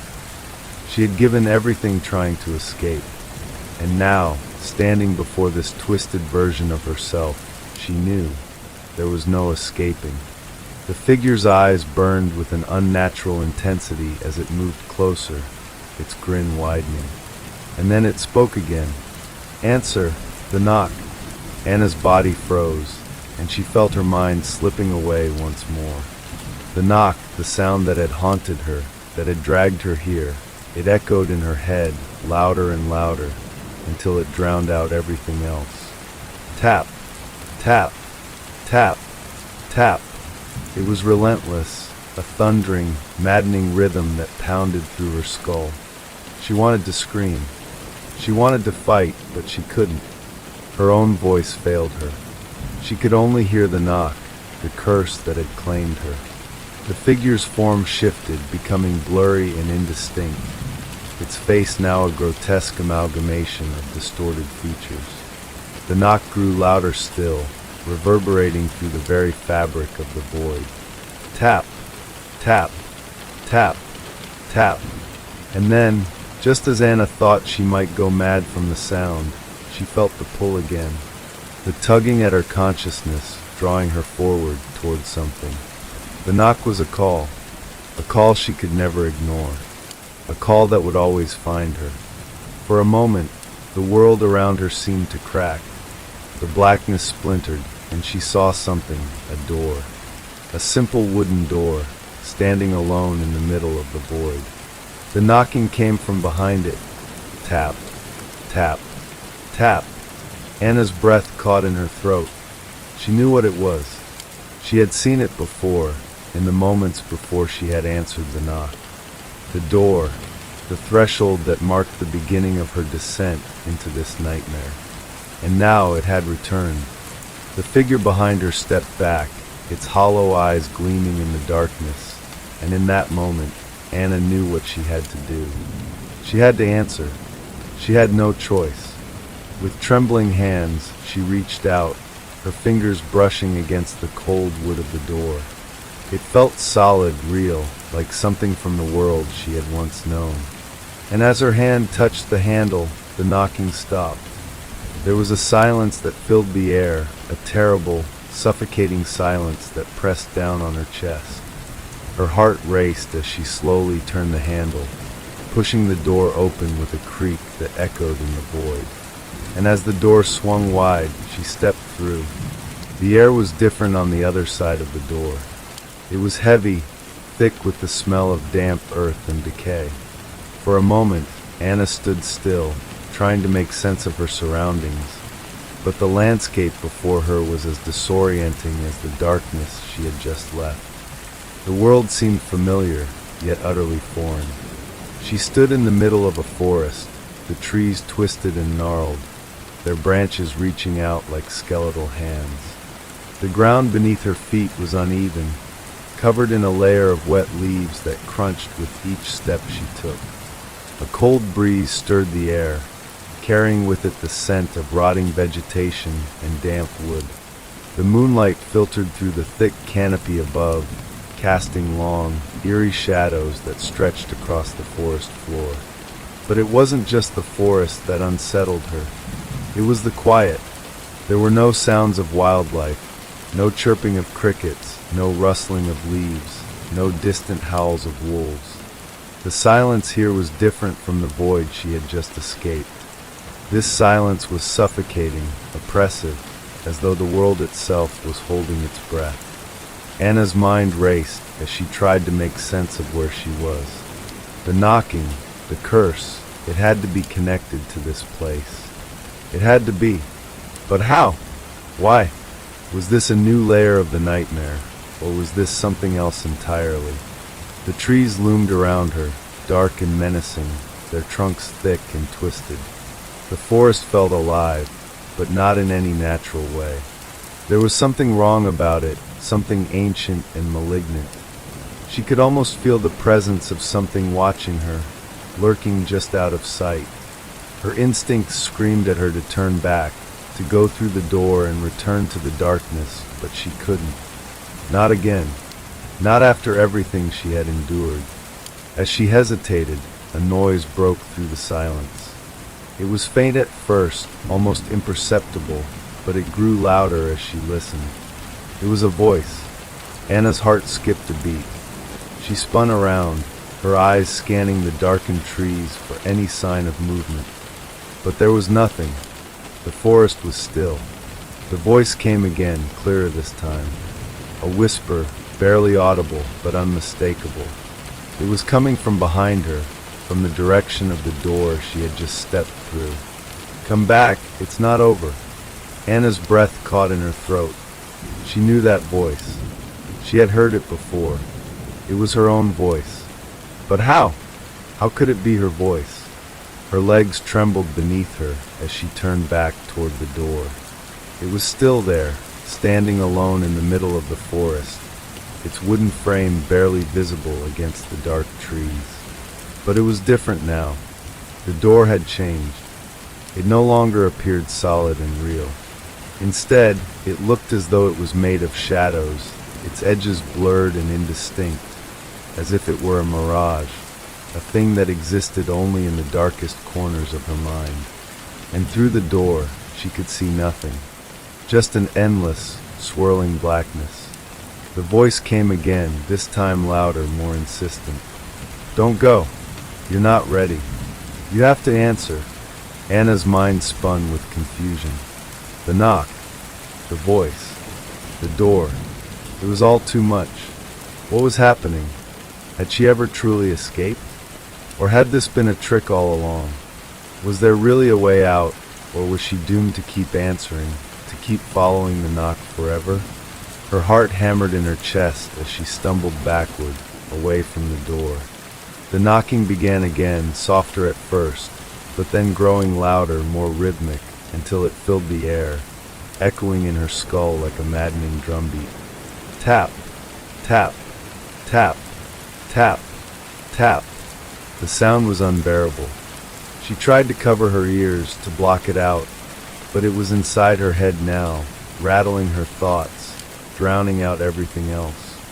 She couldn't think, couldn't breathe, couldn't escape the relentless pulse of the knock. It was calling her. It was calling her to answer. Answer. The voice came again, and this time it was no longer just a whisper.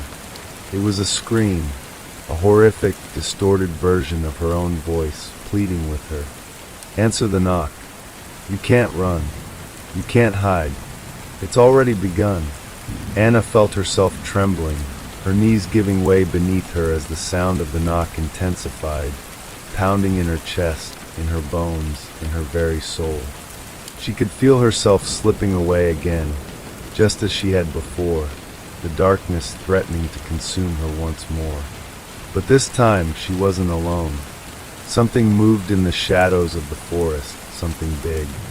She could feel it. It was watching her, stalking her through the trees. A shape shifted in the corner of her vision, but when she turned to look, there was nothing there. Her breath quickened, panic rising in her chest. She had to get out. She had to run. But as she turned to flee, she saw something that stopped her dead in her tracks. In the distance, just beyond the trees, she saw them, figures.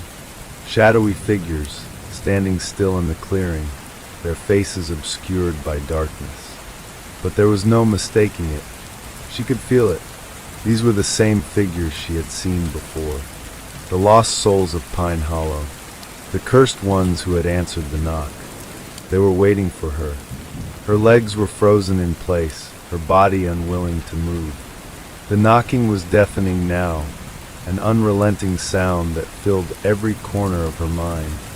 Tap, tap, tap, tap. And then one of the figures stepped forward. It was her, or at least it looked like her. The same twisted, distorted version of herself, its eyes hollow and empty, its smile wide and sickening. You should have never answered, it said, its voice low and gravelly, twisted beyond recognition. Anna's blood ran cold. There was no escape. No way out. The figure reached out toward her, and as its fingers brushed against her skin, the world around her exploded with darkness once more. The world collapsed into an overwhelming wave of darkness. It was as though Anna had been pulled into a void deeper and more suffocating than before. There was no ground beneath her, no light to guide her, only the oppressive blackness that surrounded her from all sides, pulling her down, drowning her in a sense of hopelessness. Her heartbeat thundered in her chest, loud enough to drown out the whispers, the knocks, the haunting presence of the figures that had stalked her. But then, just as the despair threatened to consume her, something shifted. A cold, jagged sensation crawled through her, like icy fingers grazing her skin. She gasped, her breath caught in her throat, and for the briefest moment, the darkness parted, a single sliver of light cutting through it like a knife. Anna tried to reach toward it, her hand outstretched, her body lurching forward as she fought against the weight that held her back. But the light seemed to waver, just out of her reach. The knocking began again. Tap, tap, tap, tap. Each strike echoed through her like a thunderclap, filling her ears, drowning out everything else. The sound of it was maddening. She tried to close her eyes, but the noise was inside her mind now, rattling against her skull, making her tremble with fear and frustration. She couldn't escape it. She couldn't escape the call. A voice reached her ears then, clear and commanding, cutting through the chaos of sound. It wasn't the twisted version of herself this time. It was different, familiar, but distant. "Don't answer."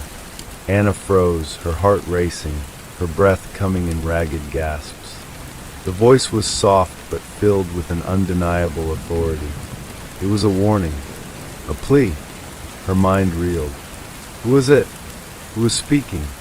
Before she could gather her thoughts, the light before her flickered again, this time brighter and steadier.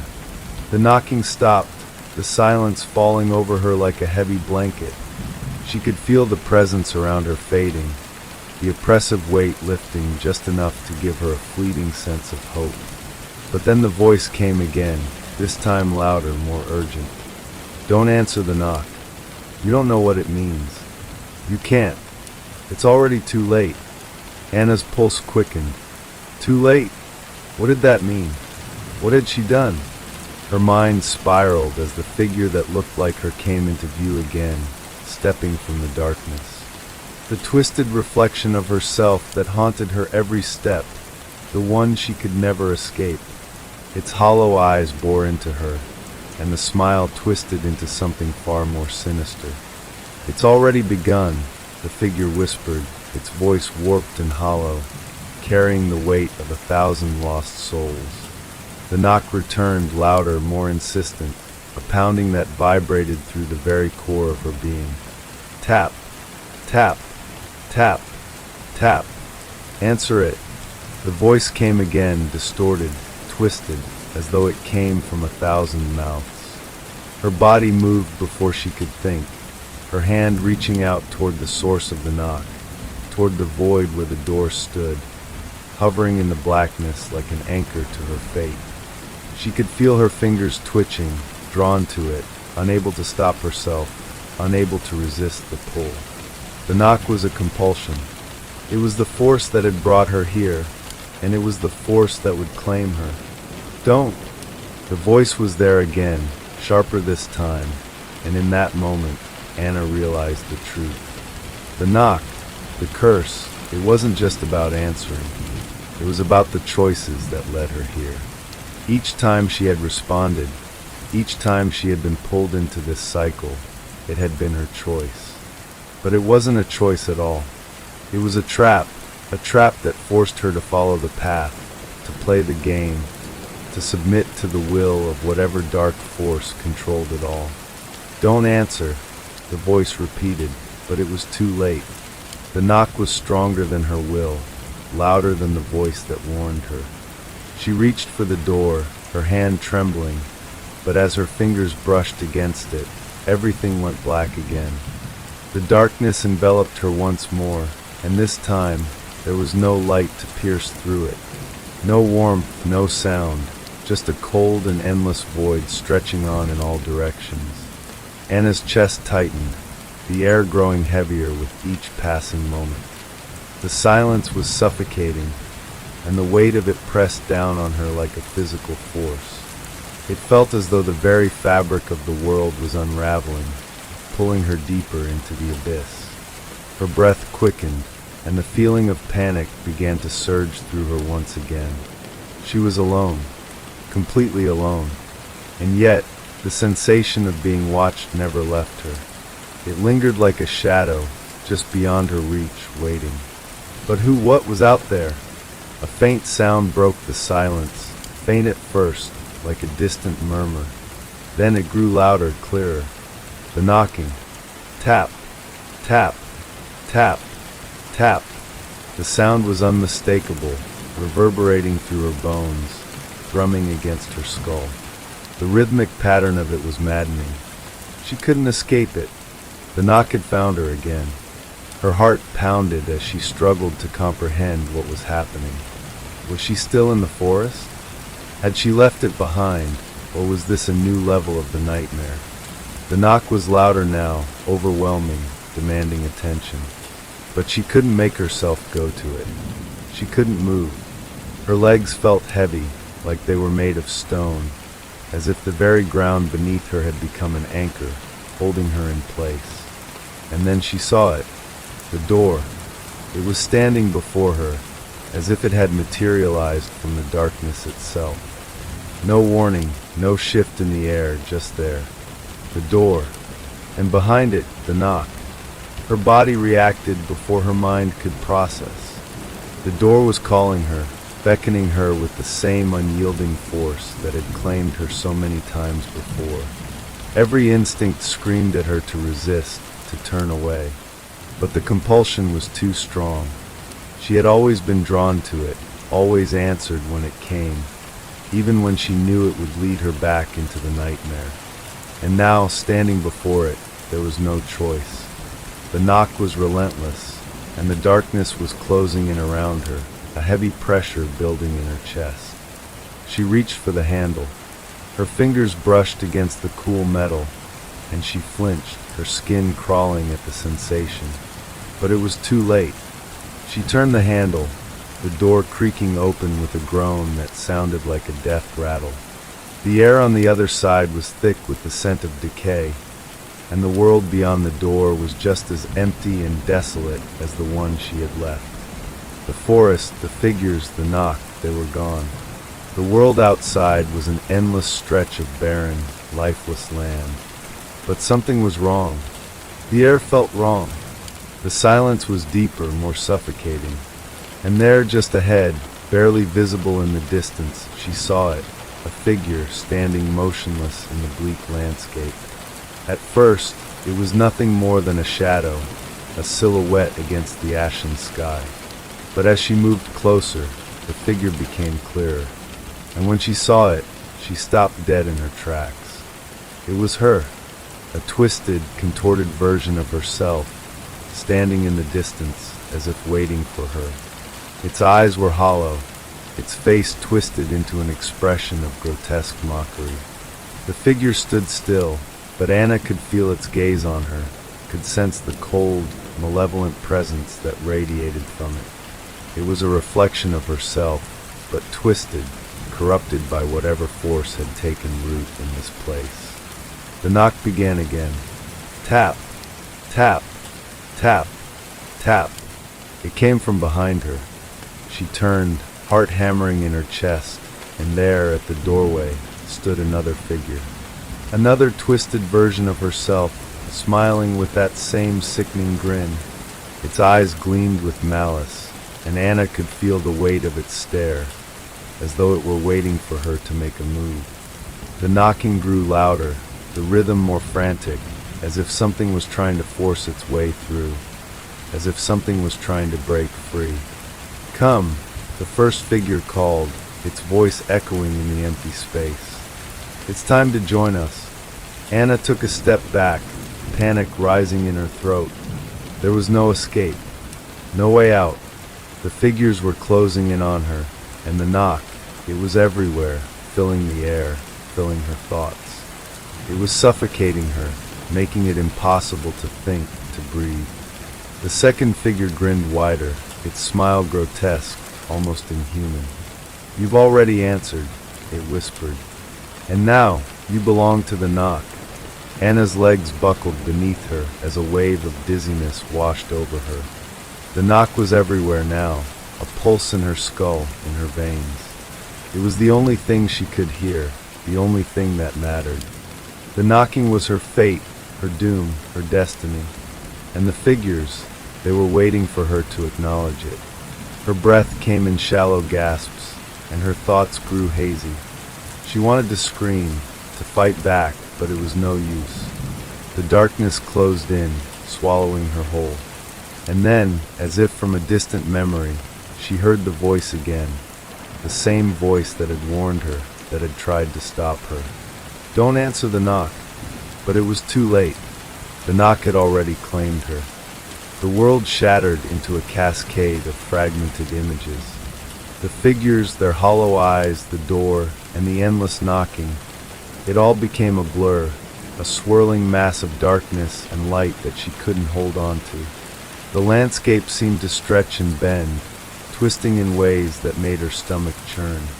Every step she took felt like she was walking deeper into the very heart of the nightmare, the ground beneath her shifting and changing, becoming less real with each passing moment. Anna's breath quickened as the knock echoed once more, louder this time, resonating like a heartbeat that matched her own. It filled her entire being, drowning out all other sounds, pulsing through her veins, demanding her attention. The voices of the twisted versions of herself echoed in her ears, their words like a constant chant, urging her toward an inevitable conclusion. "Answer it! Answer it! You must answer!" The weight of their words pressed down on her, each syllable sinking deeper into her consciousness, twisting her mind. She could feel her will weakening, her resistance crumbling under the overwhelming pressure of the knock, of the compulsion that tugged at her every fiber. She was trapped in a cycle, caught between her own fear and the pull of something darker, something ancient. And then in the distance she saw it, the door. It stood in the middle of the void, an impossible object in a place that defied logic, its surface now splintered and warped, as though it had been torn from its frame and cast into this forsaken space. There was no sound now, no knock, no voices, just a cold, ominous silence that stretched out before her. She could feel its presence, though, looming in the distance, like an inescapable truth. Her body moved of its own accord, drawn to it as though it were the only thing left in this broken world. Her legs were stiff, her movements mechanical, but she couldn't stop herself. The door was calling her. The knock had claimed her, and now she was answering. As she reached for the handle, a sickening realization washed over her. The knock had always been a trap, a lure to draw her in. It had never been a question of answering or not. She had already answered from the moment she first heard it. Each step, each decision, had been leading her to this point.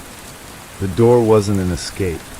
It was a continuation, a cycle that would repeat forever. With trembling hands, Anna gripped the handle and turned it. The door creaked open, revealing a scene she recognized, but one that felt wrong. The world beyond the door was a twisted reflection of the world she had known, a mockery of Pine Hollow. The houses were there, standing in their familiar places, but they were decayed, their walls crumbling, their windows dark and empty. The streets were empty, the air still, the silence overwhelming. There were no signs of life, only the remnants of a place that had been abandoned, a place left to rot. The knocking began again, louder now, as if it were coming from every direction at once. The sound was no longer just a noise. It was a force, a presence that filled the air, vibrating in the very fabric of the world. Tap, tap, tap, tap, tap. Each strike was like a pulse, like the heartbeat of the darkness that had claimed everything. As Anna stepped through the door, she felt the weight of the curse settle over her. She had crossed the threshold, and now there was no turning back. The door slammed shut behind her with a finality that made her stomach drop. The knocking continued, louder than ever, as though the entire town was pulsing with it, as though the knock was the very essence of Pine Hollow, a mark that could never be erased. She turned slowly, her eyes scanning the desolate street. And there, standing at the end of the road, she saw them. The figures, the twisted reflections of herself and those who had answered the knock before her. They were waiting, standing motionless, their eyes hollow, their smiles wide and grotesque. Anna's breath caught in her throat. She knew what they were. She knew what had happened to them. And deep down, she knew that she was no different. She had become like them, trapped in the same endless loop, caught in the same inescapable cycle. The knocking stopped. For a moment, there was silence. The figures did not move. Anna's heart beat erratically in her chest, her mind racing, trying to make sense of the horror that had overtaken her. But there was nothing, just the empty street, the silent town, the oppressive air. And then the voice came again, the voice she had heard before, the one that had warned her. You can never leave. You can never escape the knock. The words were not spoken aloud. They filled her mind, crawling into her thoughts, taking root in her soul. She could feel the truth of them, like a cold weight pressing down on her chest. There was no escape. There had never been. The knock had always been a part of this place, a force older than time itself, and anyone who answered it was doomed to join the cycle. As the figures began to move, slowly, deliberately, Anna took a step back, her body trembling. She wanted to scream, to run, but she knew it was hopeless. They were everywhere now. The figures closed in on her, surrounding her, their hollow eyes fixed on her with a chilling intensity. One of them reached out toward her, its cold fingers grazing her skin. The touch sent a shock of ice through her, numbing her to the core. And as the figure's hand wrapped around her wrist, she felt it, the pull. The knock was no longer just a sound. It was inside her, spreading through her veins, filling her mind, her soul. It was a part of her now, as much as it was a part of the cursed town. The figures closed in around her, their twisted versions of herself pressing against her, and the world seemed to tilt, shifting once again. And just as Anna's vision blurred, just as her mind began to fracture, she heard it again. The knock. It was louder than ever. And this time it was her turn. The knock resonated deeply within her, the sound vibrating through her chest, filling her head, pushing every thought from her mind until only the knocking remained. It was an unrelenting force, pounding with the weight of eternity, tapping into something ancient, something primal. Tap, tap, tap, tap, tap. Each strike reverberated in her very bones, a rhythm that anchored her to this cursed place, a rhythm that consumed her. Anna's body moved against her will, her feet dragging through the twisted streets of Pine Hollow.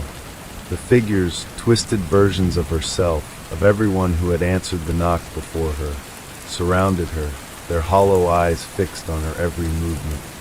They walked in unison, their feet scraping against the cracked pavement, dragging like marionettes on invisible strings. The pull was stronger now, the presence of the knock overwhelming. It seemed to seep into her skin, crawling through her veins, controlling her thoughts, her actions. She could feel her mind slipping away, like sand running through her fingers, and with it, her last remaining sense of self. She wasn't Anna anymore. She was a part of this place, a part of the curse, an unwilling participant in a story that would never end. The figures spoke, their voices a chorus of whispers, indistinguishable from one another. You've answered, Anna. You belong to the knock now. We are all the same. The words echoed in her ears, but they didn't feel like words anymore. They felt like a command, a truth, a fate that could never be undone. She tried to scream, to break free, but her mouth was dry, her voice stolen by the relentless pounding of the knock. She reached out toward the only thing that could possibly offer an escape, the door that had opened to this nightmare, the door that had brought her here. But it wasn't there anymore. Instead, the figures continued to move, their footsteps in sync with the knock. They were moving closer, surrounding her, pulling her deeper into the heart of the town, into the very heart of the curse. There was no escape. There was no hope. The world began to blur, the edges of her vision distorting as the figures pressed in on her. Her thoughts were becoming foggy, slipping away like the remnants of a dream. She could feel herself being drawn in, pulled deeper into the darkness, into the cycle.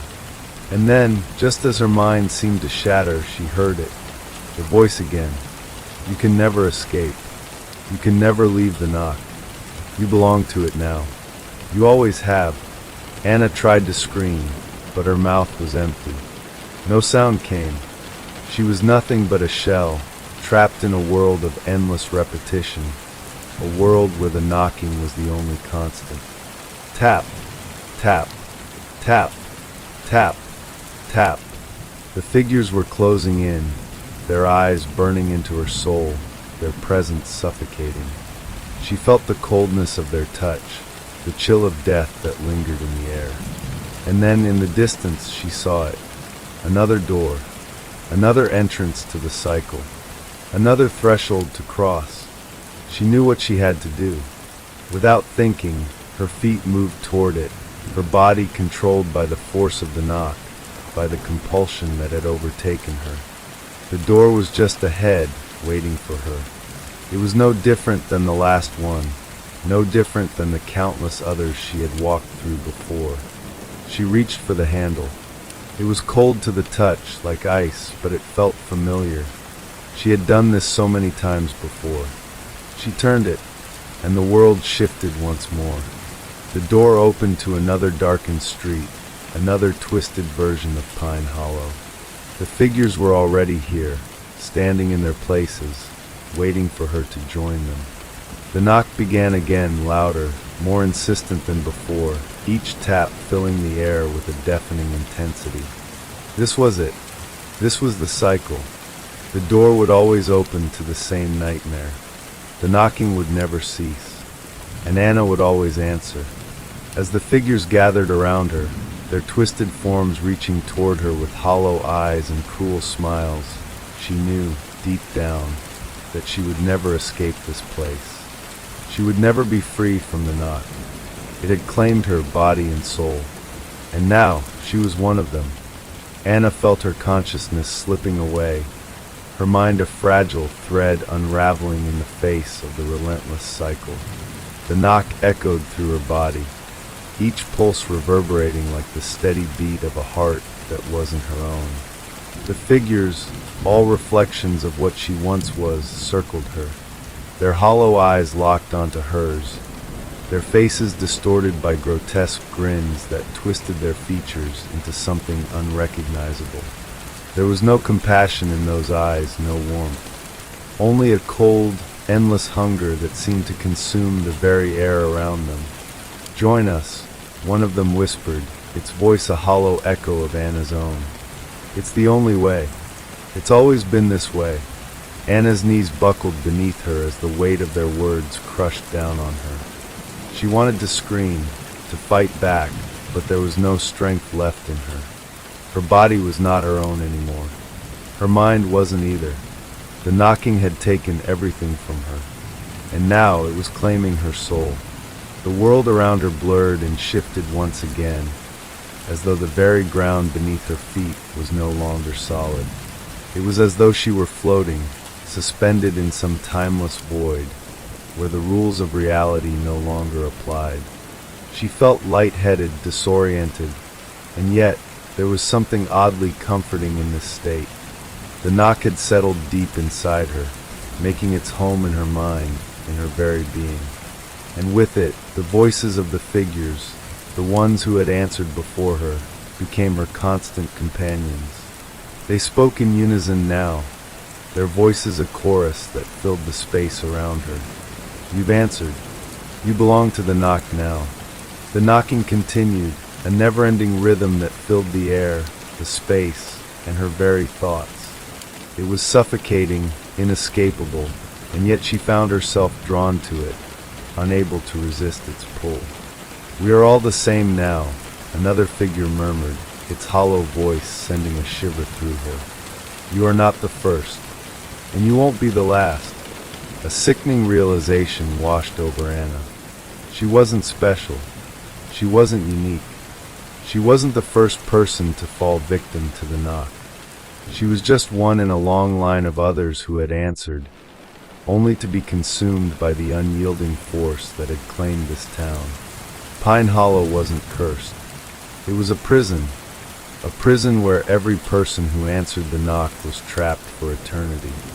You'll never leave, another figure rasped, its eyes empty, void of any humanity. You belong to us now. You belong to the knock.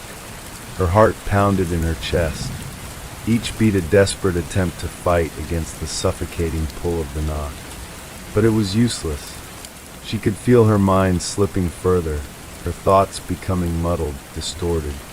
She was losing herself in the knock, becoming one with it, just as the others had before her. But there was something deep inside her, a small flicker of defiance that refused to be snuffed out completely. She tried to push it away, tried to drown it out with the pounding rhythm of the knock, but it was there, lurking at the edges of her consciousness, a whisper of resistance. I won't give in, she thought, her voice weak but determined. She had to fight. She had to remember who she was. The figures around her seemed to sense her resistance, their hollow eyes narrowing as they drew closer. Their movements were slow, deliberate, as if they were savoring her every moment of struggle. One of them reached out to touch her, its fingers cold as ice. The touch sent a shock of pain through her, a searing cold that made her entire body tremble. You can't fight it, the figure whispered, its voice soft but firm. You've already answered. You are one of us. Anna wanted to scream. She wanted to shout and run, but her body wouldn't obey. The knock pulsed through her like a living thing, constricting around her like a vice, squeezing the life out of her, one pulse at a time. She felt herself being drawn closer to the figures, felt the weight of their presence pressing in on her from all sides. The knocking continued, relentless, endless, as though it was the heartbeat of the town itself. It was the only sound, the only thing that mattered. And then something changed. For a brief moment, the knocking faltered. It didn't stop, but the rhythm wavered, like a heartbeat struggling to maintain its pace. The figures froze, their hollow eyes flickering with a brief flash of something. Confusion? Fear? It was impossible to tell. Anna seized the moment. With the last of her strength, she wrenched herself free from the figure's grasp. She stumbled backward, her legs unsteady, her breath ragged, but she didn't care.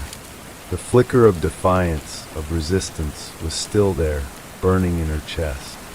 She could feel it, the tiniest shred of hope. And that was all she needed. The knocking began to grow louder again, but this time, it didn't sound the same. It was more frantic, more desperate, as if something was trying to break through. The figures around her seemed to grow more agitated, their movements jerky and unnatural. They reached for her, but Anna fought back, her hands trembling as she pushed them away. You can't escape, one of them hissed, its voice twisted with a mixture of anger and fear. You will answer. You will belong. But Anna didn't stop.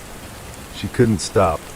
She ran, her feet pounding against the cracked pavement, her heart racing in her chest. The knocking, though loud, seemed distant now, as if it were fading, losing its grip on her. For the first time since the nightmare began, Anna felt a glimmer of hope. The door, the entrance, the threshold that had once been her prison. She could see it now, looming in the distance. The knock had been leading her here all along, but now she was going to turn it on its head. She wasn't going to answer it. She was going to break free. But as she neared the door, a terrible realization dawned on her. The door wasn't an escape. It was another trap. Anna's breath caught in her throat as the door loomed before her, its frame dark and twisted, like a mouth waiting to swallow her whole. Her feet slowed, uncertainty crawling up her spine, making every step feel heavier, more labored. She had thought she was running toward freedom, but now, standing before it, the door seemed less like an exit and more like another inescapable cycle. The knocking, which had faded into the distance for just a moment, returned with a vengeance, shaking the air around her. Tap, tap, tap, tap. It was so loud now that her ears rang with it, every knock vibrating through her bones, filling her skull with a pressure she couldn't escape. She could feel the pull again, a compulsion to reach out and touch the door, to open it, to surrender to the relentless pull of the knock. But deep down, she knew better now. She had already answered. She had answered the moment she heard it. The knock had not just been an invitation. It had been the beginning of her journey into this nightmare. There was no escaping it. The knock had no end, and the door was just a way to trap her in its endless rhythm. Her heart pounded, and for a brief, fleeting moment, she thought she might be able to stop herself. She took a step back, her body trembling, her mind struggling to find some sliver of clarity amid the chaos. She was caught in the cycle, the same cycle that had claimed everyone before her, but there was something in her now, something stronger than the pull of the knock. Resist. The thought was weak, but it was enough to spark something. She had fought before. She could fight again. She reached out, not to the door, but to the empty air around her, her hand trembling.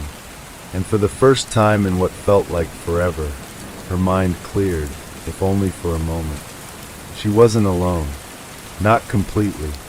The others who had answered the knock, the ones who had been lost to the cycle, they were still here, in the corners of her mind, still watching, still waiting. "You can't escape," a voice whispered from behind her. It was one of the figures, its voice distorted, its tone cold and mocking. "You'll never be free." Anna flinched, but didn't turn around. She couldn't afford to look back. She couldn't let herself be distracted by the hollow voices of the past. The knock was everywhere, but she wouldn't answer. Not this time. Not ever again.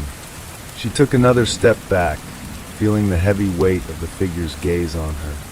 Their hollow eyes, watching her with knowing smiles, seemed to pierce right through her, but she didn't let them sway her.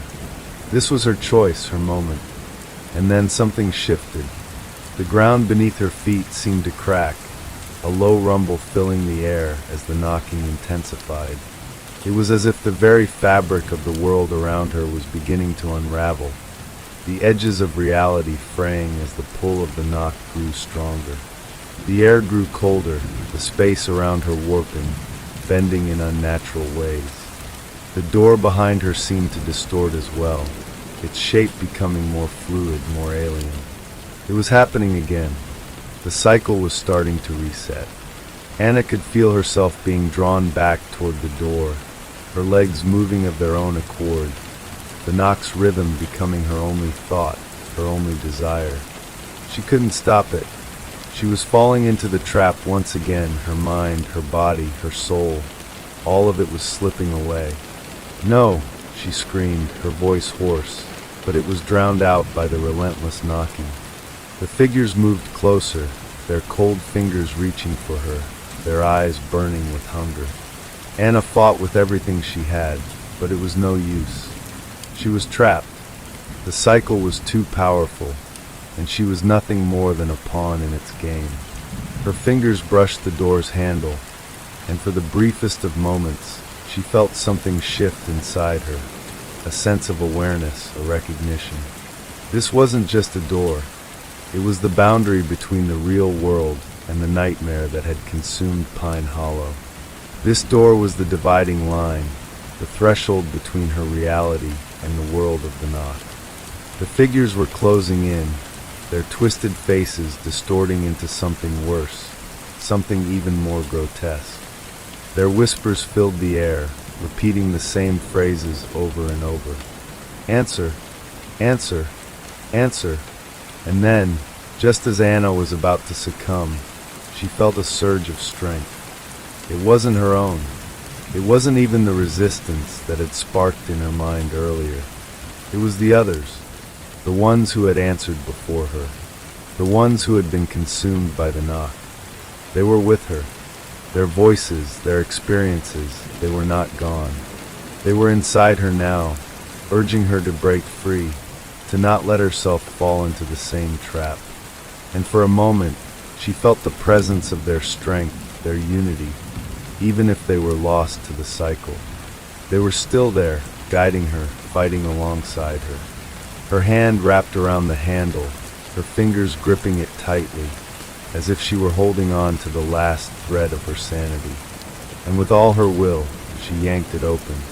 The world around her seemed to collapse in on itself, the distorted images of Pine Hollow twisting and flickering like a broken film reel. The figures screamed, their voices overlapping in a chaotic chorus as they tried to reach her. But Anna didn't look back. She stepped through the door, her heart pounding, her breath ragged. The darkness enveloped her, but she was moving forward. She was leaving Pine Hollow behind. The knocking, the figures, the cycle, they were all fading, slipping away as she pressed on. But then, just as the door slammed shut behind her, she heard it. The knock. It echoed through her mind, louder than ever, as if it were calling to her. And she realized too late that no matter how far she ran, no matter how many doors she opened, the knock would always follow. It was never really over, and it never would be. The sound of the knock clung to Anna like a shadow, its resonance pulsing through her mind, wrapping around her thoughts until she could think of nothing else. It was as though she hadn't escaped at all, just moved to a different plane of existence, one where the knock could still find her. The darkness closed in, suffocating her, but she forced herself to keep moving. Her heart thudded in her chest, and her feet felt heavy, dragging with each step.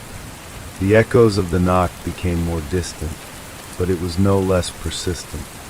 It was always there, lurking in the depths of her consciousness.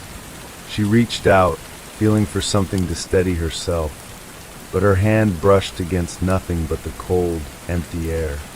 Her surroundings were indistinct, shadows swirling, the ground beneath her feet shifting like quicksand. She couldn't see. She couldn't understand. She was lost, drifting in a space that had no form, no boundaries, only the constant pressure of the knock. Her thoughts scattered, fragments of memories flashing through her mind in chaotic bursts. The faces of the figures, the ones who had answered before her, flickered at the edges of her vision. Each one, a twisted version of herself, their hollow eyes staring at her with an eerie, knowing gaze. They had been here, just as she had. They had answered the knock, and now they were part of it, part of this endless cycle. The knock grew louder again, louder than ever, shaking the air around her. It was not just a sound anymore. It was a presence, a force that seemed to be alive, breathing with her in her. It filled every corner of the void she was trapped in, each pulse drawing her closer to it. She could feel it. Something was watching her. Something was waiting. "You can never escape," a voice whispered, breaking through the haze. It was the same voice she had heard before, the voice of the figure who had spoken to her last. But now it was different. It was distorted, like it had been twisted by the knock itself, made to sound darker, more insistent. "You answered. You belong to it now." Anna stopped. The words seemed to wrap around her, binding her, making it harder to breathe. She clutched her chest, her breath shallow, her pulse racing. The knock was relentless, a steady, rhythmic beat that pounded against her skull. It was inside her now, part of her, an echo she couldn't escape. "You are one of us," the voice continued, its tone cold, like the whisper of a forgotten memory. The knock never lets go. It never stops. A cold wind swept through the space, carrying with it the weight of something ancient, something malevolent. Anna shivered, her body trembling. She wanted to scream, to fight, but there was nothing she could do. Her legs felt like lead, her arms heavy by her sides. She was slipping into the dark, and then there was a door. It appeared before her, just like before. Another door, another threshold. It was impossible to tell where it led, but she knew deep down that it didn't matter. No matter which door she passed through, the knock would follow. It always would. The door wasn't an escape. It was just a new prison. But something about this door felt different. It was smaller, more delicate, as if it had been waiting for her. The frame was intricately carved, old and worn with age, but there was a glimmer to it, a shimmer of hope. She reached for it, the cold metal of the handle sending a shock of fear through her. Her hand trembled, but she didn't hesitate. She had come this far. She had to know. She turned the handle. The door creaked open, and for a moment, Anna felt a sense of peace. The knocking had stopped. The voices had faded. For just an instant, there was silence. But that silence didn't last. The moment she stepped through, everything around her shifted. The darkness that had surrounded her for so long dissolved, replaced by the same eerie street she had run from before, Pine Hollow. She recognized the cracked pavement, the dilapidated houses that lined the road. But there was something off about it. It was as if the town was both familiar and alien at the same time. The air was thick with an oppressive stillness, the sky above painted with a sickly shade of gray. The knock began again, softer at first, but steadily growing louder. Tap, tap, tap. Her heart pounded in her chest. She wasn't supposed to be here. She couldn't be. This place, this town, it was the beginning and the end. The cycle, the knock. It had led her here once again. Anna spun around, but there was no door behind her. No escape. The knocking was deafening now, the rhythmic tapping hammering against her skull. It was the same.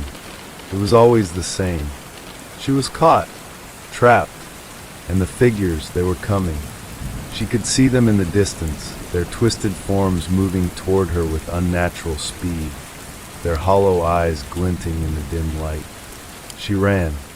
She ran as fast as she could, her breath coming in ragged gasps, her legs aching with the effort. But the figures were gaining on her. Their whispers filled the air, growing louder, more insistent. They were closing in, reaching for her, their hands cold and unyielding. "You can't escape. Answer. You belong." Anna's pulse raced as she tried to push her legs faster, but her body felt weak, like it was moving through molasses. The knock was everywhere, every heartbeat syncing with its pulse, pulling her closer to it, dragging her into its endless rhythm. And then she saw it. Another door. It stood at the end of the street, its frame glowing with an eerie light, as if it were calling to her. This was it. This was her only chance. But as she reached for the handle, the figures closed in around her. She could feel their cold breath on her neck, their hands reaching for her, their fingers like ice. She fought against them, pushing back, but there were too many. The door was right there. She could almost touch it, almost escape. But then, with a sickening crack, everything around her shattered. The door splintered into 1,000 pieces, and the figures surged forward, pulling her into the darkness. And as the world around her collapsed, the knock grew louder than ever. The sound of the knock filled the air like a drumbeat, relentless, unwavering.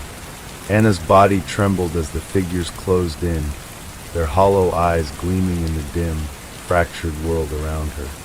She could feel them, their cold presence wrapping around her like chains, pulling her toward the abyss. It was as if the very fabric of reality was unraveling, piece by piece, and she was being dragged into the void. She fought. She fought with every ounce of strength she had left, her hands scraping against the cracked pavement, her legs struggling to carry her forward. But it was no use. The figures were too many, too strong. Their fingers, like talons, sank into her skin, and her screams were drowned by the pounding of the knock. Every inch she moved was met with resistance, every step a battle against the suffocating pull of the sound. And then, with one final, crushing force, the darkness swallowed her whole.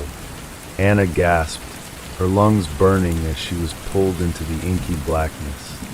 She could feel herself falling through an endless void, her body weightless, her thoughts scattered. The knock was still there, still pounding, echoing through the abyss like a heartbeat, driving her to the edge of madness. For what felt like an eternity, Anna was lost, suspended in the void, her mind a blur of fragmented thoughts and memories.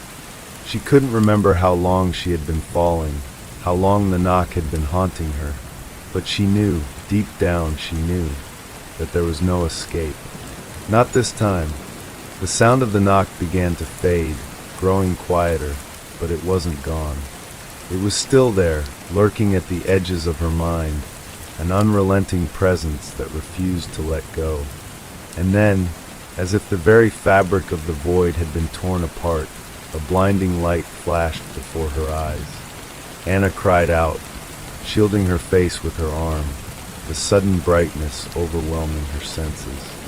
She felt herself pulled in every direction at once, like a string being yanked in a dozen different ways.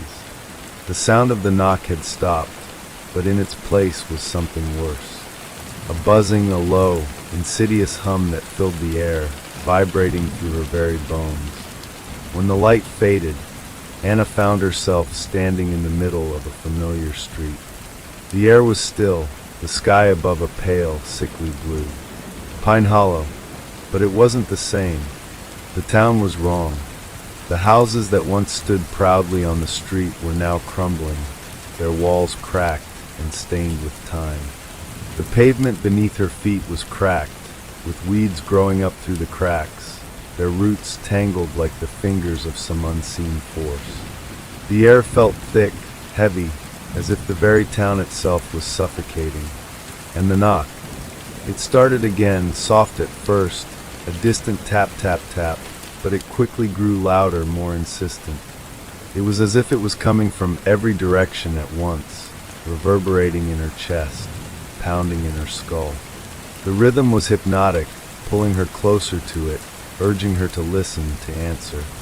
Anna took a step forward, her legs weak beneath her, but she forced herself to keep moving. She had to find out what was happening, what had gone wrong. This place, it was wrong. She could feel it in the air, in the very ground beneath her feet. The knock was everywhere, relentless, suffocating. As she moved deeper into the town, she saw them. The figures. They were standing in the distance, just beyond the shadow of a crumbling building, their twisted forms barely visible in the dim light. But Anna knew what they were. She knew who they were. They were the lost ones, the ones who had answered the knock before her. And now they were waiting. Her heart pounded in her chest as she took another step forward. The figures began to move toward her, their limbs jerking in unnatural ways, their bodies contorted, twisted by whatever force had claimed them.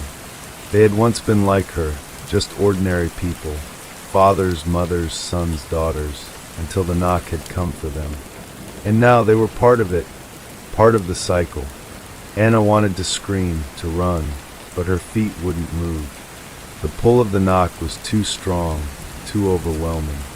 The figures grew closer, their hollow eyes staring at her, their mouths twisting into silent, twisted smiles.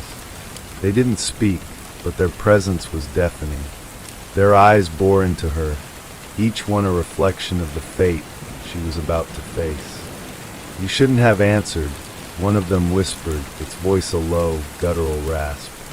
It was the voice of someone she didn't know, someone she hadn't seen before, but it carried the same hollow weight. "None of us should have."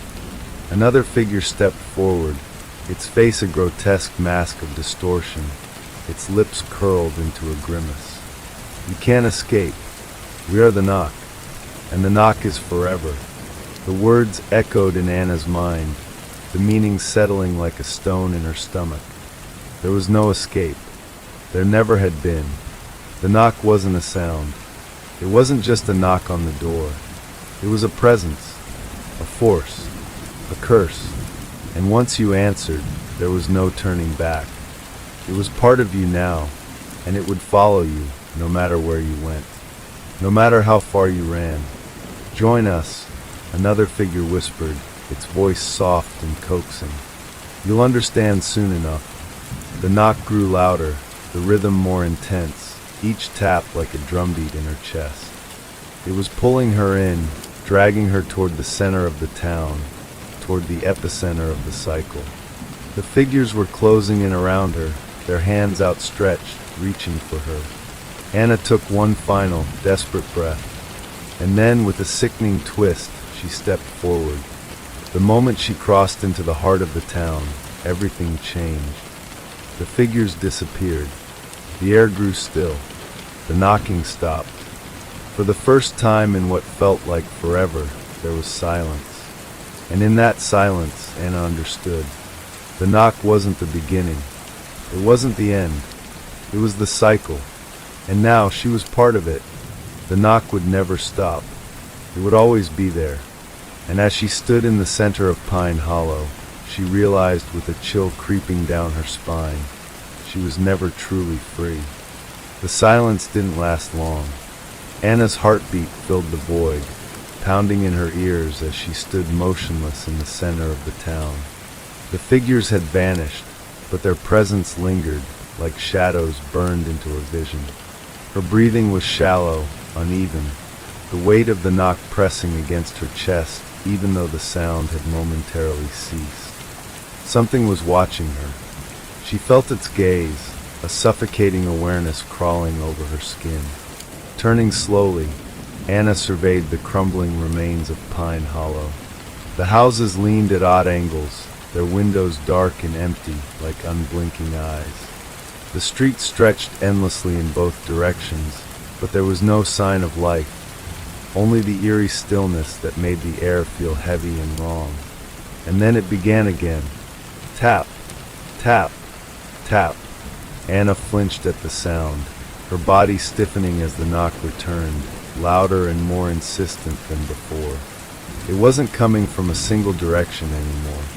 It was everywhere, above, below, inside her own mind. It reverberated through the ground, the buildings, the very fabric of reality.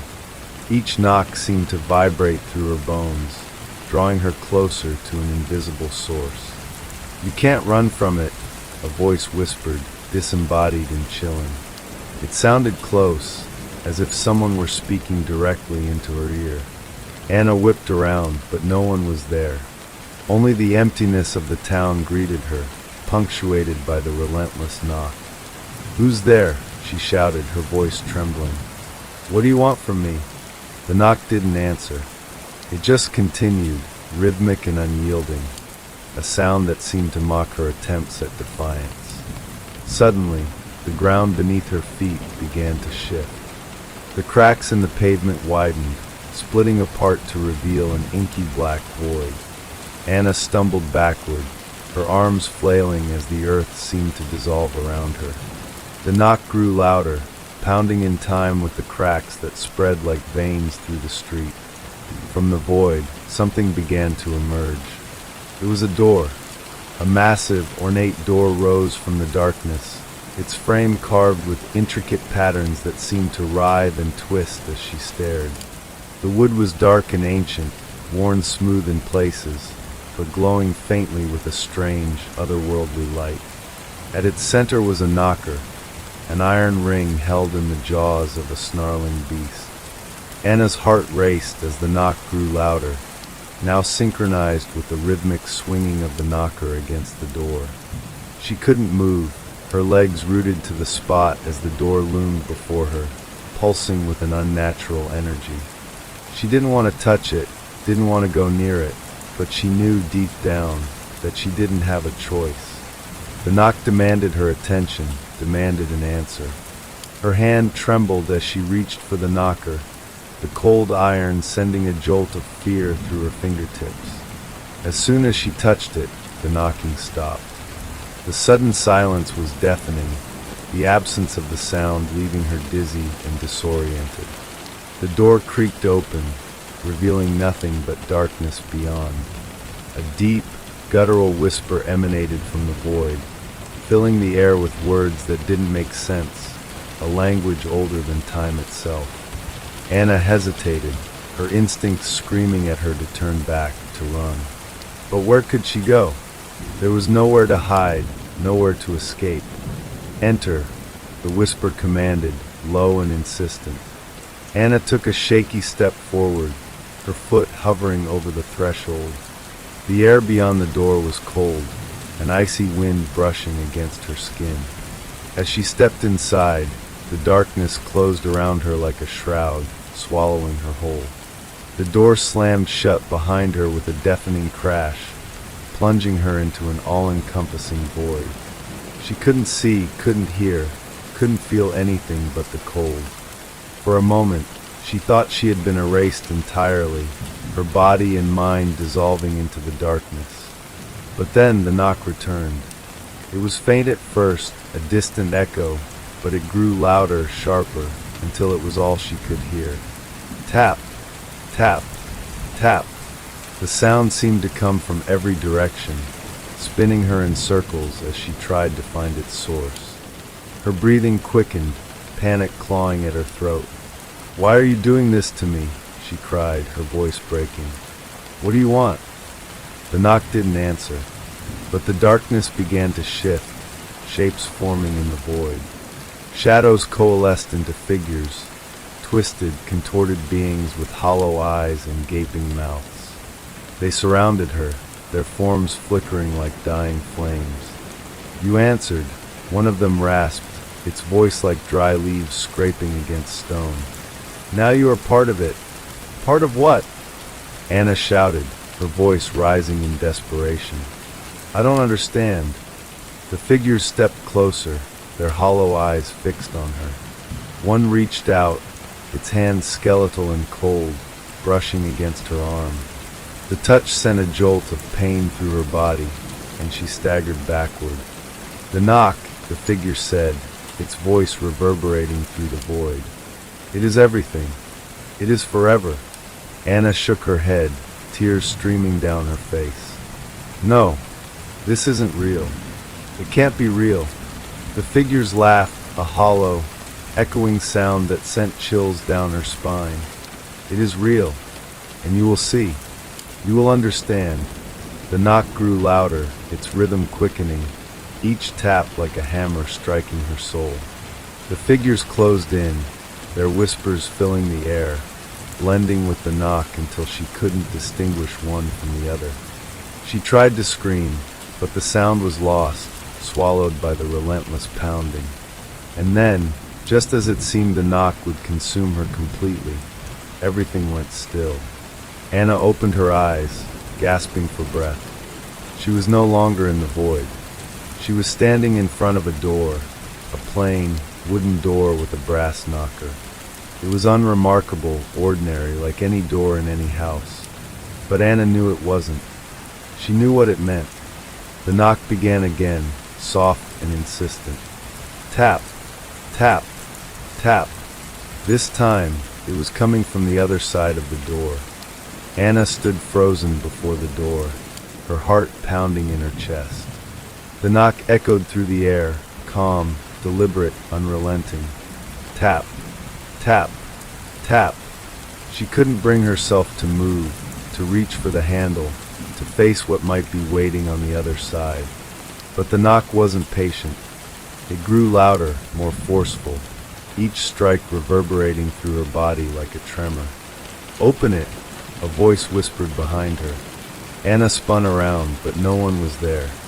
The street was empty, a desolate expanse of crumbling buildings and shadows. Her breath hitched as the voice came again, this time louder, more urgent. "You have to open it." "No," she shouted, backing away from the door. "I won't." But the knock didn't care. It persisted, an inescapable sound that seemed to seep into her very soul. Tap, tap, tap. Her back hit a wall, cold, unyielding stone, and she realized there was nowhere else to go.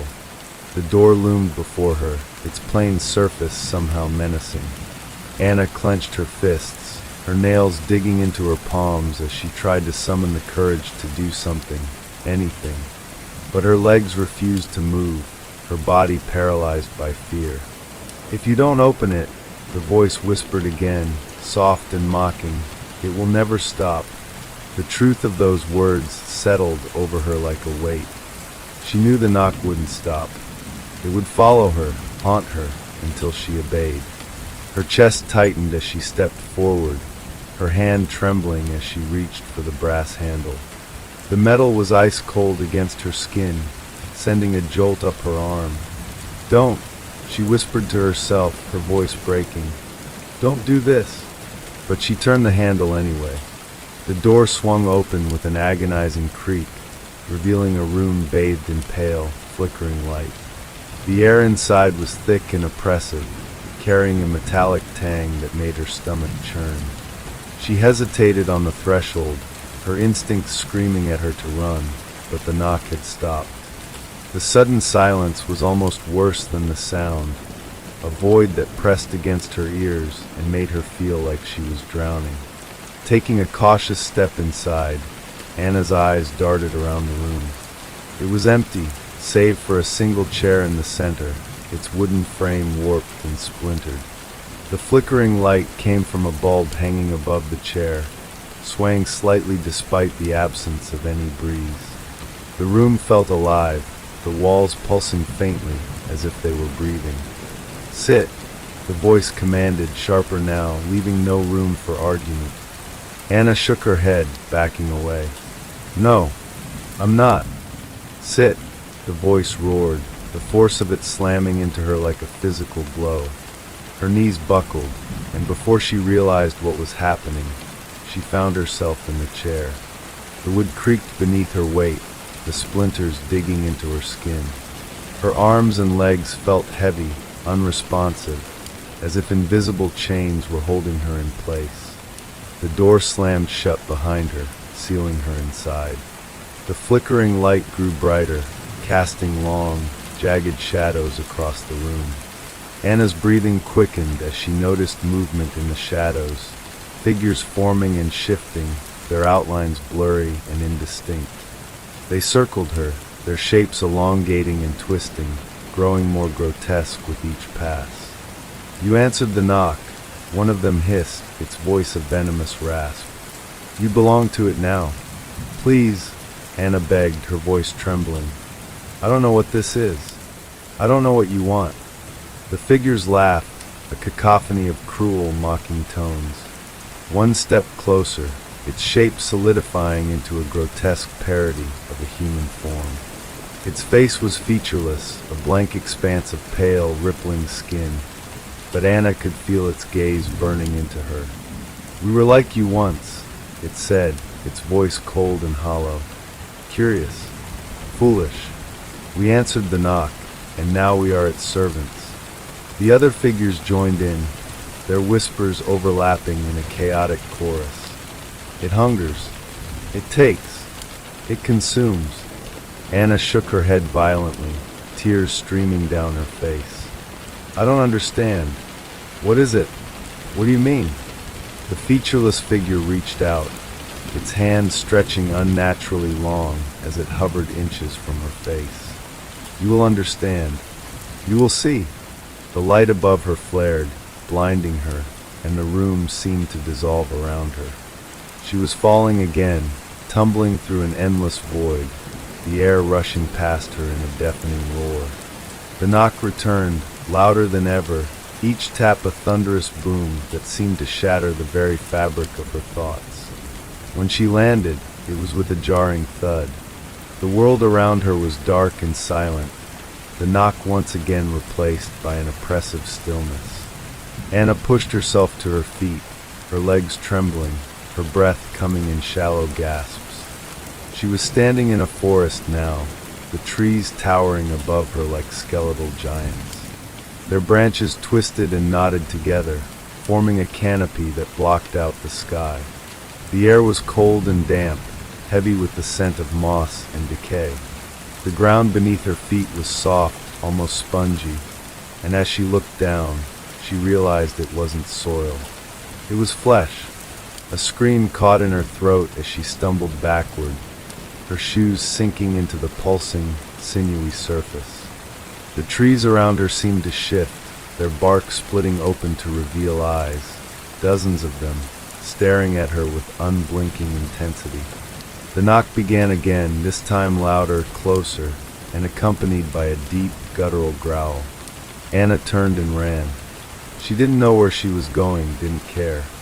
She just needed to get away, to put as much distance as possible between herself and the sound.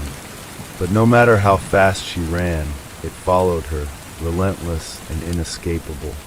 Tap, tap, tap. The forest closed in around her, the trees pressing closer, their branches clawing at her clothes and skin. The knock was deafening now, each tap like a hammer driving nails into her mind. She stumbled, fell, and scrambled to her feet, her lungs burning as she pushed forward. And then she saw it. Through the twisted branches, a door stood in the distance. It was the same door as before, plain wooden with a brass knocker.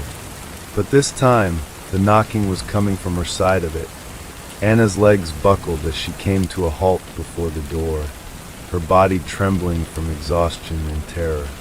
The knock was insistent now, louder and faster, its rhythm erratic and angry.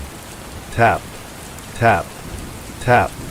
She stared at the wooden surface, the brass knocker vibrating with each sound, as though the force of the knock was trying to break through. Her breath came in shallow gasps, her chest tight as she backed away. No, she whispered, shaking her head. Not again. But the forest didn't care. The trees shifted closer, the gnarled branches twisting like skeletal fingers, blocking every other path. Their eyes blinked and glared, unrelenting. The ground beneath her feet pulsed, and she stumbled, catching herself against the very door she sought to avoid. The knock stopped, leaving a deafening silence in its wake. "You have no choice," a voice whispered from the shadows. Anna whirled around, her eyes darting through the oppressive gloom, but she saw no one. The voice was everywhere and nowhere, slithering into her ears like a living thing. "You opened it once. You let it in. You're bound now." Her heart pounded, the weight of those words suffocating her. "I didn't know what I was doing," she cried. "I didn't ask for this." "It doesn't matter," the voice replied, cold and final. "It only matters that you answered." Anna clutched at her head, tears streaking down her face. "Please," she begged, "just tell me what it wants. Tell me how to stop it." The forest seemed to laugh, a sound that rustled through the branches and rumbled beneath the fleshy ground. "You can't stop it. The knock doesn't end. It only spreads." As if to punctuate the statement, the knocking began again, louder and more ferocious than before. Tap, tap, tap. The force of it shook the door, the vibrations coursing through her body, rattling her teeth.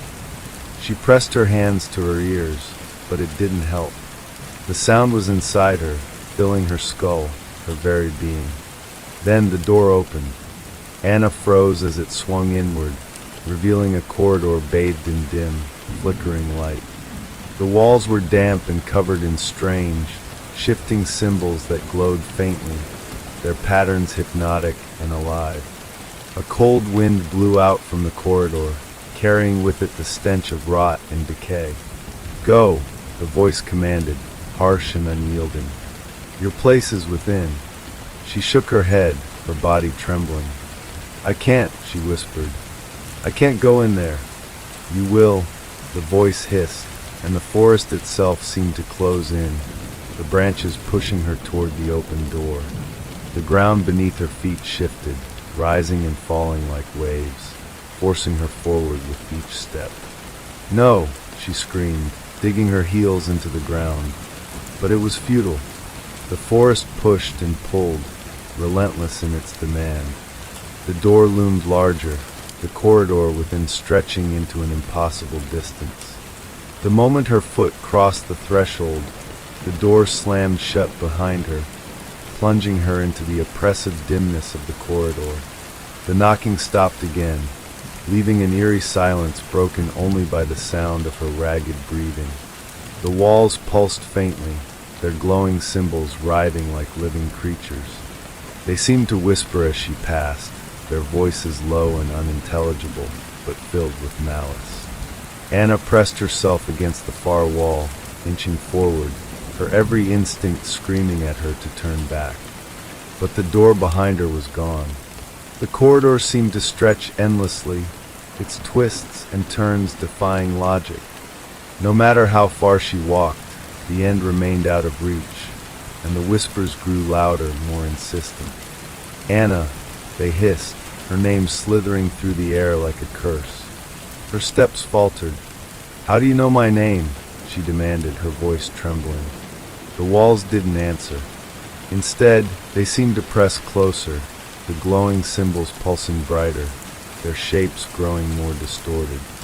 Shadows moved along the edges of her vision, but when she turned, there was nothing there. And then she heard it, the knock. Soft at first, almost hesitant, but growing louder with each passing moment. Tap, tap, tap. It was coming from ahead now, from somewhere deep within the corridor. Anna's pulse quickened as she realized she was being drawn toward it, her feet moving of their own accord. No matter how much she tried to resist, her body betrayed her, pulling her closer to the sound. The corridor opened into a vast chamber, its walls lined with more of the glowing symbols, their light casting eerie, shifting shadows. In the center of the room stood a pedestal, and atop it was another door. Smaller this time, but no less ominous. The brass knocker was shaped differently, a snarling beast with hollow eyes that seemed to follow her every move. The knock was coming from the other side of this door, louder and more insistent than ever. Tap, tap, tap. Anna fell to her knees, her hands clutching at her head. "Why?" she sobbed. "Why me?" The chamber seemed to hum with energy, the walls vibrating in time with the knock. "You answered," the voice said, calm and unyielding. "And now you will knock." Her blood turned to ice as she looked up at the door. "No," she whispered, shaking her head. "I won't. I can't." "You will," the voice insisted, and the chamber darkened, the light from the symbols fading until only the door remained illuminated. The knocker glowed faintly, drawing her gaze, compelling her forward. Her body moved without her consent, her hand reaching for the brass ring. The cold metal burned against her skin, and she tried to pull away, but her fingers refused to let go. "Knock," the voice commanded, its tone sharp and final. Tears streamed down Anna's face as she lifted the knocker and let it fall. Tap. The sound echoed through the chamber, louder than thunder, shaking the walls and the very ground beneath her.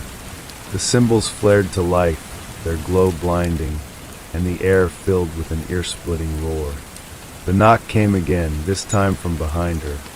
Anna spun around, her eyes wide with terror as the knock echoed from behind her. The door she had just touched was gone, replaced by a wall of writhing, glowing symbols. The knock came again, sharp, deliberate, like a heartbeat in the oppressive stillness. Tap, tap, tap. She stumbled backward, her hands pressed to her ears in a futile attempt to block out the sound. "Stop," she screamed, her voice cracking. "Just stop." But the knock persisted, its rhythm growing faster and more erratic. The air around her grew heavier, charged with an electric tension that made her skin crawl. She could feel something in the darkness beyond the chamber, something vast and ancient, its presence pressing against her mind like a suffocating weight. "You knocked," the voice whispered, though now it seemed to come from within her own head, crawling through her thoughts like a parasite. "And now it comes." Anna's knees buckled, and she fell to the ground, her body trembling uncontrollably. "What is it?" she gasped, her voice barely above a whisper. "What's coming?" The voice didn't answer. Instead, the knocking grew louder, echoing from every direction, each tap reverberating through the chamber like a physical force. The walls began to shift, the glowing symbols twisting and distorting, their light pulsing in time with the sound. Shadows writhed along the edges of the room, coalescing into shapes that defied understanding, twisted, jagged forms that seemed to flicker in and out of existence. Anna scrambled to her feet, her back pressed against the wall as the shapes moved closer. Their outlines were blurred, their forms constantly shifting, but their intent was clear. They were watching her, waiting for something. "Stay away," she shouted, her voice trembling with fear. "Don't come any closer." But the shadows ignored her plea. They moved in unison, circling her like predators stalking their prey. Their voices joined together in a low, guttural chant, the words incomprehensible but filled with malice. The air grew colder, the temperature dropping so rapidly that frost began to form on the walls and floor. Anna's breath came in shallow gasps, each exhale visible in the freezing air. Her hands shook as she pressed them against the wall, trying to find some way out, but there was none. The chamber had become a cage, its walls shifting and pulsing as though alive. "It hears you," the voice whispered, soft and mocking. "It knows you now." The knocking stopped. The sudden silence was deafening, a void that pressed against her ears and made her head ache. The shadows froze, their forms trembling as if waiting for a command. Then slowly they began to part, creating a path that led to the center of the chamber. Something was there. At first, Anna couldn't see it clearly, her vision blurred by the flickering light. But as the shadows shifted and thinned, the shape came into focus, a towering figure cloaked in darkness, its form impossibly tall and thin. Its limbs were long and spindly, bending at unnatural angles, and its face was hidden beneath a hood of shadow that seemed to absorb the light around it. The figure raised one hand, its fingers impossibly long and tipped with razor-sharp claws. It pointed directly at Anna.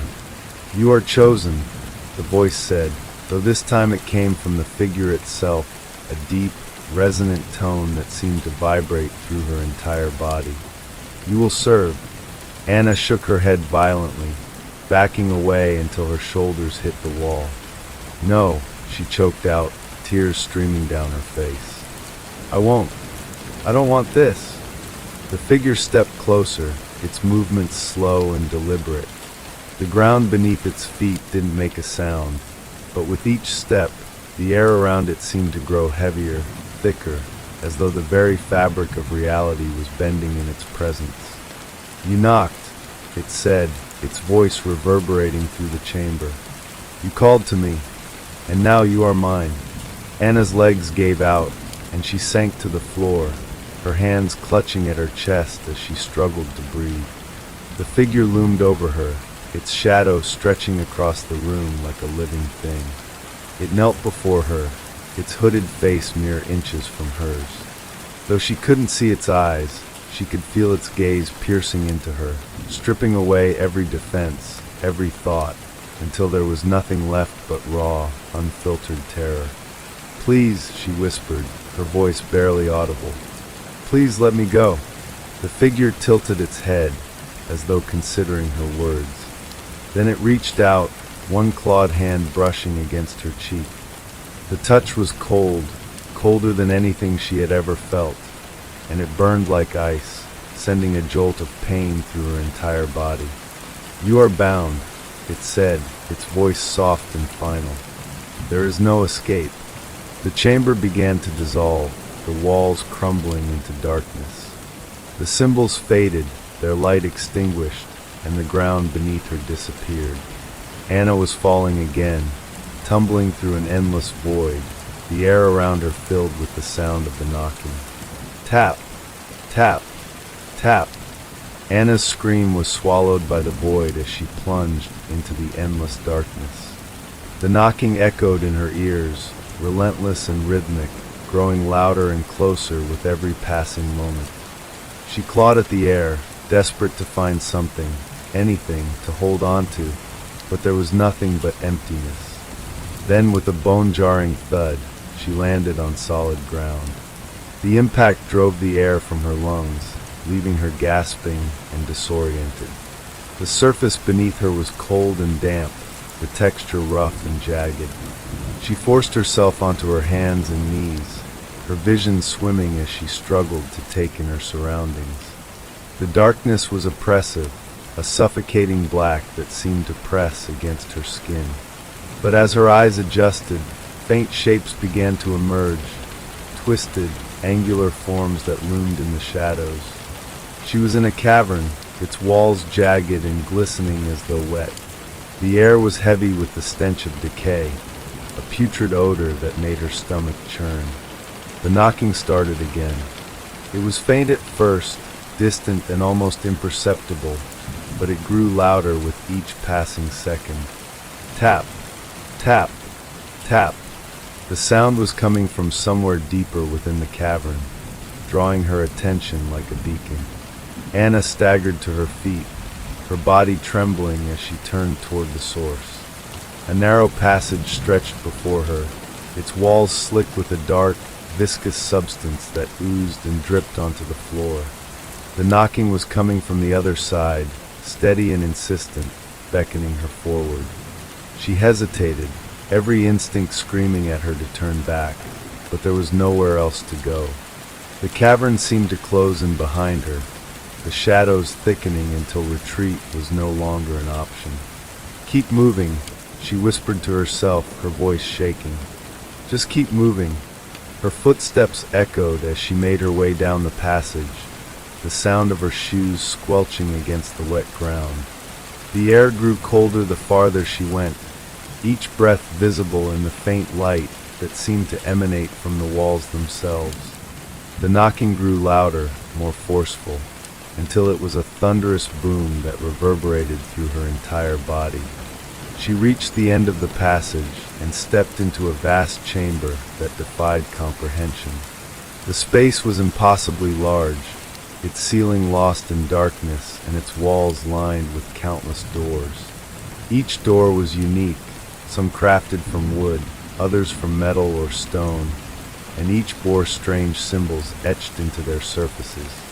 The symbols pulsed faintly, their glow casting eerie shadows that danced across the floor.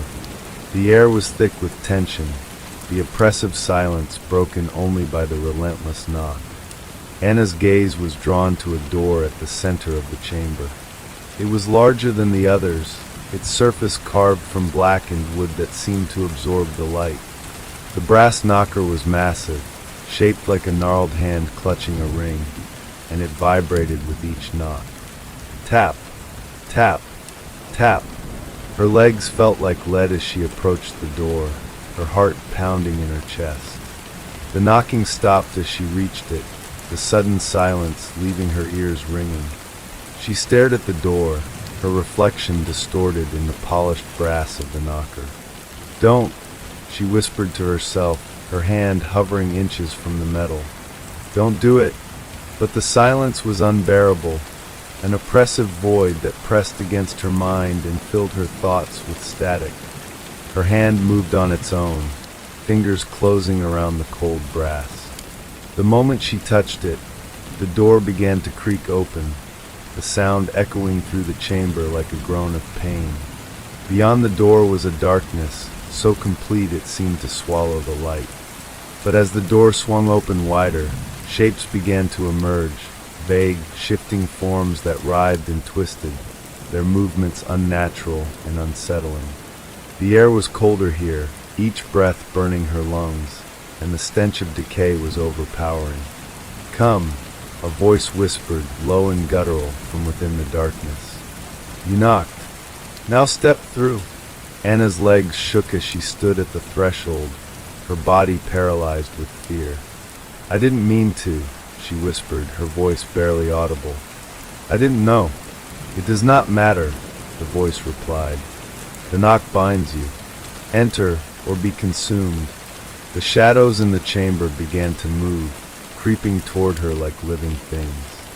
The doors lining the walls rattled violently, their symbols flaring with light as though resisting some unseen force.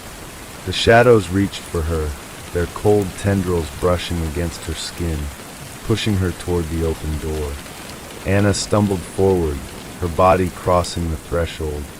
The moment she stepped inside, the door slammed shut behind her, plunging her into absolute darkness. The floor beneath her feet disappeared, and she was falling again, tumbling through the void as the voice whispered around her. "You knocked. You answered. You belong to it now." Anna's descent into the void felt endless, a disorienting plunge through cold, stifling blackness that wrapped around her like a living thing. She screamed, but the sound was swallowed instantly, lost in the oppressive silence. Then, without warning, her fall slowed, her body suspended as if caught in invisible threads. She hung there, weightless and trembling, her breath shallow and rapid. Light flickered faintly below her, pale, sickly green that pulsed like a heartbeat. Slowly, the light grew brighter, illuminating the space around her. It wasn't a void, after all. It was a massive, cavernous expanse, its walls slick and veined with glowing green lines that pulsed in unison. The floor stretched endlessly below, a sea of black liquid that rippled and churned despite the absence of any wind. The air was heavy with the smell of rot and sulfur, thick enough to make her gag. She struggled to move, but her body remained suspended, held by some unseen force. "You have come," a voice boomed, deep and resonant, reverberating through the cavern like the toll of a giant bell. It was not the same whisper she had heard before. This voice was vast, ancient, and filled with a malice so profound it made her blood run cold. "Who are you?" Anna choked out, her voice barely audible. "What do you want from me?" The liquid below began to churn violently, waves crashing against unseen shores. From its depths, something began to rise, a massive form that defied logic and comprehension. It was both solid and fluid, its surface constantly shifting and reforming, countless eyes and mouths appearing and disappearing across its mass. Each mouth spoke in a different tone, overlapping in a cacophony of whispers, screams, and guttural growls. "We are the answer to your knock," the voice said, though she couldn't tell which mouth it came from. "You called. You opened the door. Now you are ours." "No!" Anna screamed, struggling against the invisible force holding her in place. "I didn't mean to. I didn't know." The entity seemed to laugh, a sound that shook the cavern and made her teeth rattle. "Ignorance does not absolve you. The knock is a binding. It reaches across time and space, a call that cannot be ignored. You are bound by it." The tendrils of shadow that had carried her here began to materialize again, coiling around her limbs and dragging her closer to the churning mass. The closer she got, the colder the air became, until it felt as if her very soul was being drained away. "Please," she sobbed, tears streaming down her face. "I'll do anything. Just let me go." One of the mouths on the entity's surface twisted into a grotesque grin. "You already belong to us, but perhaps you can serve. Perhaps you can knock for us." "What does that mean?" Anna asked, her voice trembling. Not for you. The entity shifted, its form rippling as it spoke. There are others like you who wander too close. They must be drawn in, their knocks answered, their ties severed. You will guide them here, as you were guided. Anna shook her head violently. No, I won't do that. I can't. The cavern fell silent for a long moment, the entity seeming to consider her words. Then it spoke again, its voice colder than before. Refusal is not an option. You will knock, or you will be consumed. The tendrils tightened around her, their icy grip sending waves of pain through her body. She could feel them probing her mind, digging into her thoughts, searching for something. Images flashed before her eyes, her home, her family, her friends. The entity was showing her everything she stood to lose. This world will forget you, it said, its voice filled with cruel certainty. Your name, your face, your existence, all will vanish. You will be nothing, erased from the memory of all who knew you. No, she cried, the thought of being erased too much to bear. I don't want that. Then serve us, the entity said, its tendrils loosening slightly. Become our herald. Knock, and others will follow. Anna hesitated, the weight of the decision crushing her. The thought of condemning others to this fate was unbearable, but the alternative was her own annihilation, a complete and utter erasure that she couldn't comprehend. Do I have a choice? She whispered. The entity's laughter echoed through the cavern. You always have a choice. But know this, the knock cannot be undone. It binds you to us, no matter what you decide. Choose wisely. Anna's breaths came in shallow gasps as she hung suspended in the cavern, the weight of the entity's ultimatum bearing down on her. The monstrous form before her pulsated with a sickly light, its countless eyes watching her with an eerie stillness. Every part of her screamed to run, to resist, but the crushing reality was clear. There was no escape. The tendrils holding her began to tighten again, their cold, slick surface pressing into her skin. The entity's countless mouths twisted into grotesque smiles, as if savoring her torment. Decide, child, it rumbled, its voice like the grinding of stones. Will you knock for us, or shall you be consumed? I. Anna's voice faltered, her throat dry. She tried to think, but her mind was a whirlwind of fear and despair. The thought of being erased, of her existence wiped away as if she had never lived, was too much to bear. But how could she condemn others to this fate? How could she become the hand that led them into this nightmare? Please, she whispered, tears streaming down her face. There has to be another way. The entity's laughter was deep and resonant, a sound that shook the very ground beneath her. Another way? You amuse us. There is no other way. You belong to us now, and your purpose is to serve. You will guide others here, or you will be nothing. Anna squeezed her eyes shut, her body trembling. What happens if I knock for you? She asked, her voice barely audible. You will live, the entity replied. You will walk among your kind, a herald of our will. You will bring us those who hear the knock, and in return you will be spared. But only so long as you serve. And if I refuse, she asked, though she already knew the answer. The entity's form shifted, its tendrils tightening around her limbs until she cried out in pain. Then you will join the others who defied us. Forgotten, devoured, lost forever in the void. The black liquid below churned violently, and for the first time, Anna saw faces in its depths, countless faces, pale and twisted with anguish, their mouths open in silent screams. They reached out toward her, their eyes filled with despair, before vanishing beneath the surface once more. Her heart pounded as the full weight of her choice settled over her. She could feel the entity's gaze boring into her, waiting for her answer. The knocking returned, faint at first but growing louder with each passing second. It echoed in her mind, a relentless rhythm that seemed to push her closer to the brink. She swallowed hard, her voice trembling. I'll knock. The words felt like poison on her tongue, but as soon as they left her lips, the pressure around her body eased. The tendrils released her, and she fell to the cold, wet ground below, her knees buckling beneath her. The entity's laughter filled the cavern once more, triumphant and mocking. Wise, it said, its form shifting and pulsating. You will serve us well. The knock will guide you, as it has guided countless others before you. Anna looked up at the towering mass, her body shaking with fear and exhaustion. What do I have to do? You will return to your world, the entity said. You will wait. When the knock comes, you will answer, and you will bring others to us. Do this, and you will live. The cavern around her began to shift, the walls dissolving into darkness. The green light faded, and the sound of the knocking grew louder, enveloping her entirely.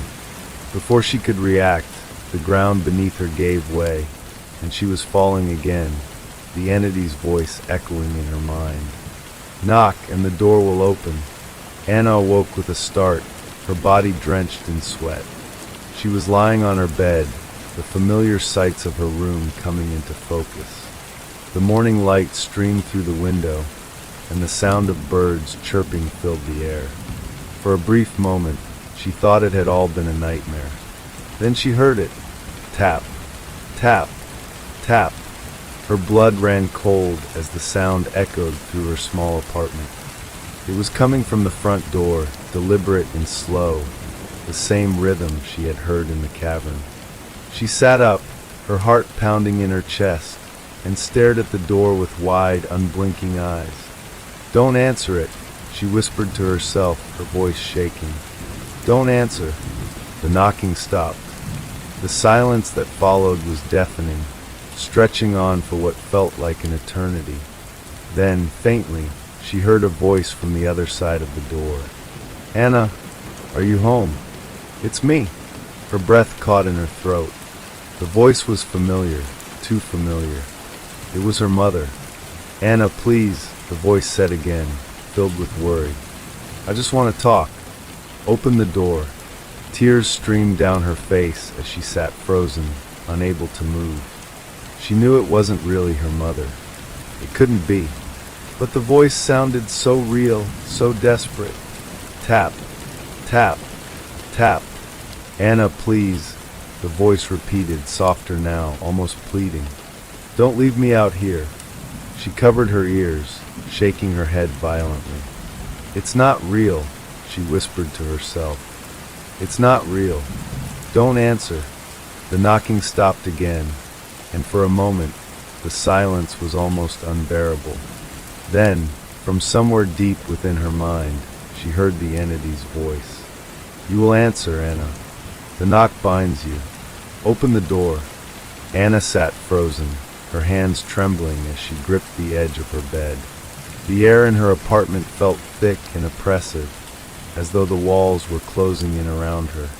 The knocking had stopped, but the silence that followed was almost worse. It was a silence filled with weight, with intent, as though something on the other side of the door was waiting. She squeezed her eyes shut, tears slipping down her cheeks. It's not her, she whispered to herself. It's not her. It can't be. Anna, the voice called again, softer this time, almost mournful. I'm so sorry. Please let me in. Her heart wrenched at the sound. It was her mother's voice, down to the tiniest inflection. The way she used to say, I'm sorry, after one of their rare arguments. The way she used to speak when Anna was upset, coaxing her back to calm. It was perfect, too perfect. She turned toward the door despite herself, her legs moving as if on autopilot. She took a hesitant step forward, then another, the wooden floorboards creaking beneath her weight. The closer she got, the more her instincts screamed at her to stop, to turn around, to run. Anna, the voice was so close now, just on the other side of the door. It's cold out here. Please. I need you. Her hand hovered over the doorknob, shaking violently. She could feel the pull, the invisible thread tugging her toward it. The entity's words echoed in her mind. You will answer, Anna. The knock binds you. No, she said aloud, her voice breaking. I won't do it. I can't. The moment the words left her mouth, the air in the room changed. It grew heavier, colder, the temperature plummeting until her breath came out in white puffs. The lights flickered once, twice, then went out entirely, plunging her into darkness. Tap, tap, tap. The knock returned, louder this time, the sound reverberating through the apartment. Anna stumbled back, her foot catching on the edge of the rug as she fell to the floor. She scrambled backward, her eyes fixed on the door as the knocking grew more insistent. Anna, the voice said again, but now it was different. The warmth was gone, replaced by something colder, sharper. Open the door. No, she screamed, her voice echoing in the dark. Leave me alone. The knocking stopped abruptly. The silence that followed was suffocating, pressing against her like a physical force. Then slowly the doorknob began to turn. The sound was soft but unmistakable, the faint metallic click sending a fresh wave of terror through her. She scrambled to her feet, her back pressed against the far wall. Don't come in, she whispered, her voice trembling. You're not welcome here. The turning stopped. For a moment, there was nothing but the sound of her ragged breathing. Then, the voice spoke again, but this time it was distorted, low and guttural, layered with tones that didn't belong to any human throat. You already invited us, Anna.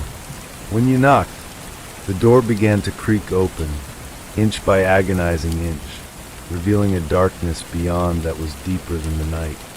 It wasn't her hallway. It wasn't even her building. It was the void, the same endless expanse she had fallen into before.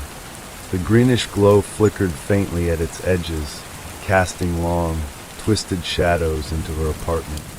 Something moved within the darkness, multiple somethings. Shapes that writhed and shifted, their forms indistinct but undeniably wrong. Eyes glinted in the void, unblinking and hungry. Anna backed farther into the room, her body pressed so tightly against the wall that it felt like she might melt into it. Stay away, she pleaded, her voice barely above a whisper. Please. One of the shapes emerged from the void, stepping into the faint light of the room.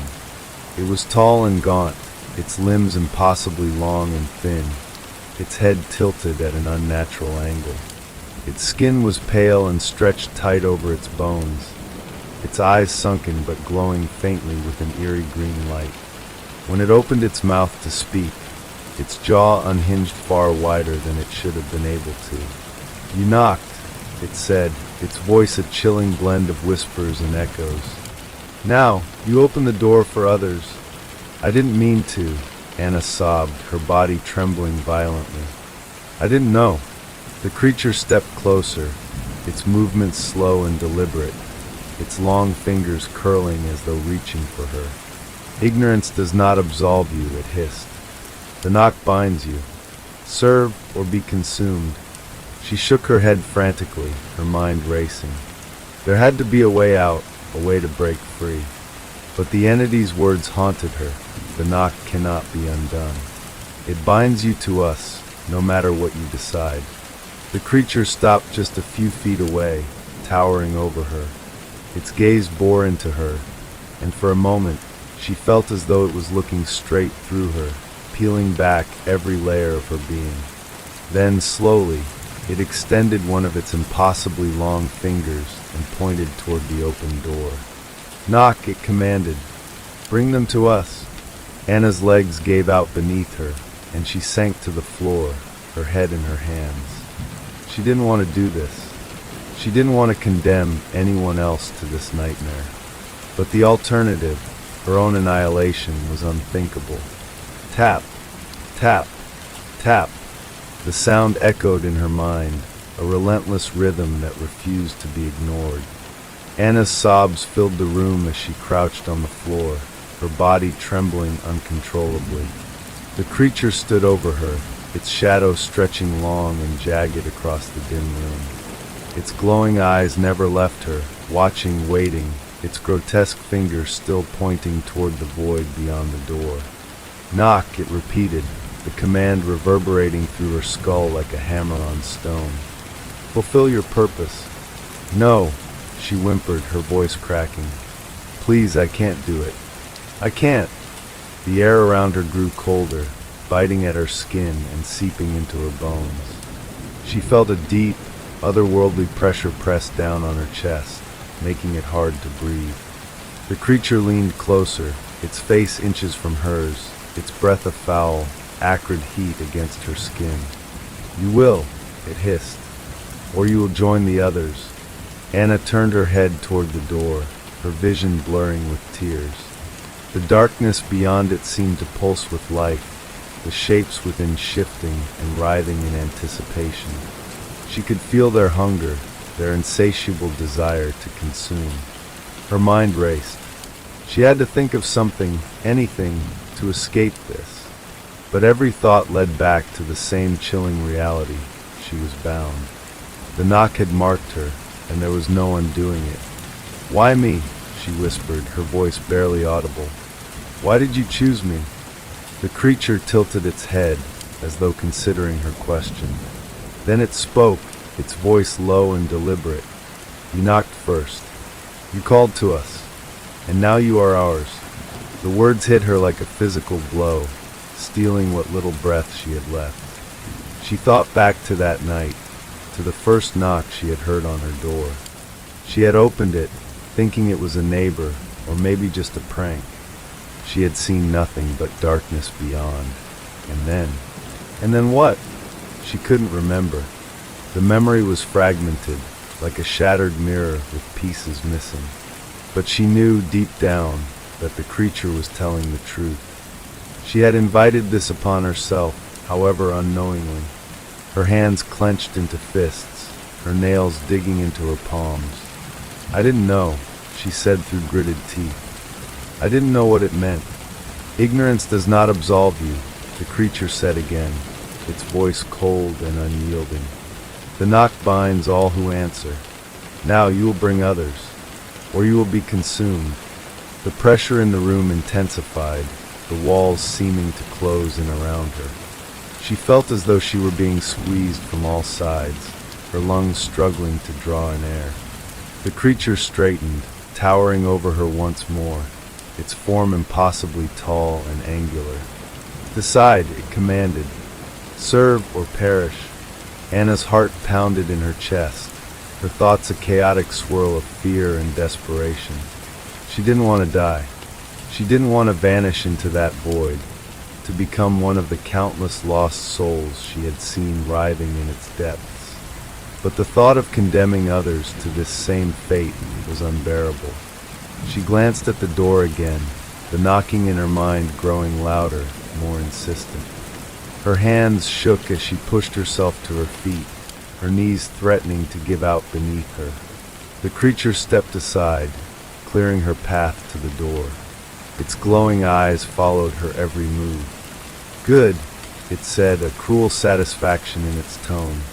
"Go, child. The knock will guide you." Anna took a shaky step forward, then another, her legs feeling like lead. She stopped just short of the door, her hand hovering over the frame. The darkness beyond seemed to pull at her, beckoning her forward with an almost magnetic force. She turned her head slightly, glancing back at the creature. "If I do this, will you leave me alone?" Its grotesque smile widened, its teeth sharp and glistening. "You will be spared, as long as you serve." The words did little to comfort her, but she had no other choice. Her hand trembled as she reached for the door, the cold metal of the doorknob sending a shiver up her spine. She stepped through the threshold, her body engulfed by the darkness. Anna found herself standing on the sidewalk outside her apartment, the chill of the night air biting at her skin. The street was eerily quiet, the only sound the faint rustling of leaves in the wind. She looked around, disoriented, her mind struggling to process what had just happened. The creature was gone. The door to her apartment was closed, the warm light from the inside visible through the windows. It looked normal, almost as though none of it had happened. But she knew better. She heard it again. Tap, tap, tap. This time, the sound wasn't coming from her door. It was distant, faint, echoing from somewhere down the street. She turned toward the sound, her feet moving on their own, carrying her toward it. The knock was leading her. Anna's feet carried her down the empty street, her heart pounding with every step.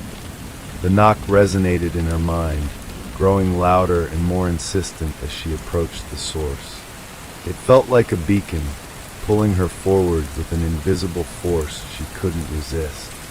The houses lining the street were dark and silent, their windows like empty eyes watching her. She could feel the weight of them, the sense that she wasn't truly alone. Shadows seemed to shift in her peripheral vision, vanishing the moment she turned her head. She stopped in front of a modest, two-story house at the end of the street. Its facade was eerily similar to her own apartment building. Same peeling paint, same weather-worn shutters. The knock came again, clear and sharp, this time from the door of this house. Tap, tap, tap. Her breath hitched. She glanced back over her shoulder, half expecting to see the creature lurking behind her, but the street was empty. Still, the feeling of being watched lingered, prickling at the back of her neck. Her hand moved almost of its own accord, reaching out toward the door. The cold wood felt rough under her fingers as she knocked 3 times. Tap, tap, tap. The sound echoed, louder than it should have been, reverberating down the quiet street. For a moment, there was nothing but silence. Then the door creaked open. Inside was darkness, thick, impenetrable, and alive with movement. Shapes flickered at the edges of her vision, whispering voices swirling around her. She stepped through the threshold, her body trembling, and the door slammed shut behind her. Anna's breath quickened as the door slammed shut behind her, plunging her into suffocating darkness. She reached out, her fingers brushing against the rough, cold surface of the walls. The air inside was damp, thick with the scent of mildew and something far worse, a sharp, metallic tang that turned her stomach. The whispers started again, faint at first, like the rustling of dry leaves. But as she moved deeper into the house, they grew louder, more distinct. Words and fragments of sentences swirled around her, carried by unseen voices. Why did you? No escape. You shouldn't have. Her pulse pounded in her ears, her body trembling as the voices overlapped, becoming a cacophony of sound. She tried to block them out, pressing her hands over her ears, but it was no use. They were inside her head, relentless and inescapable.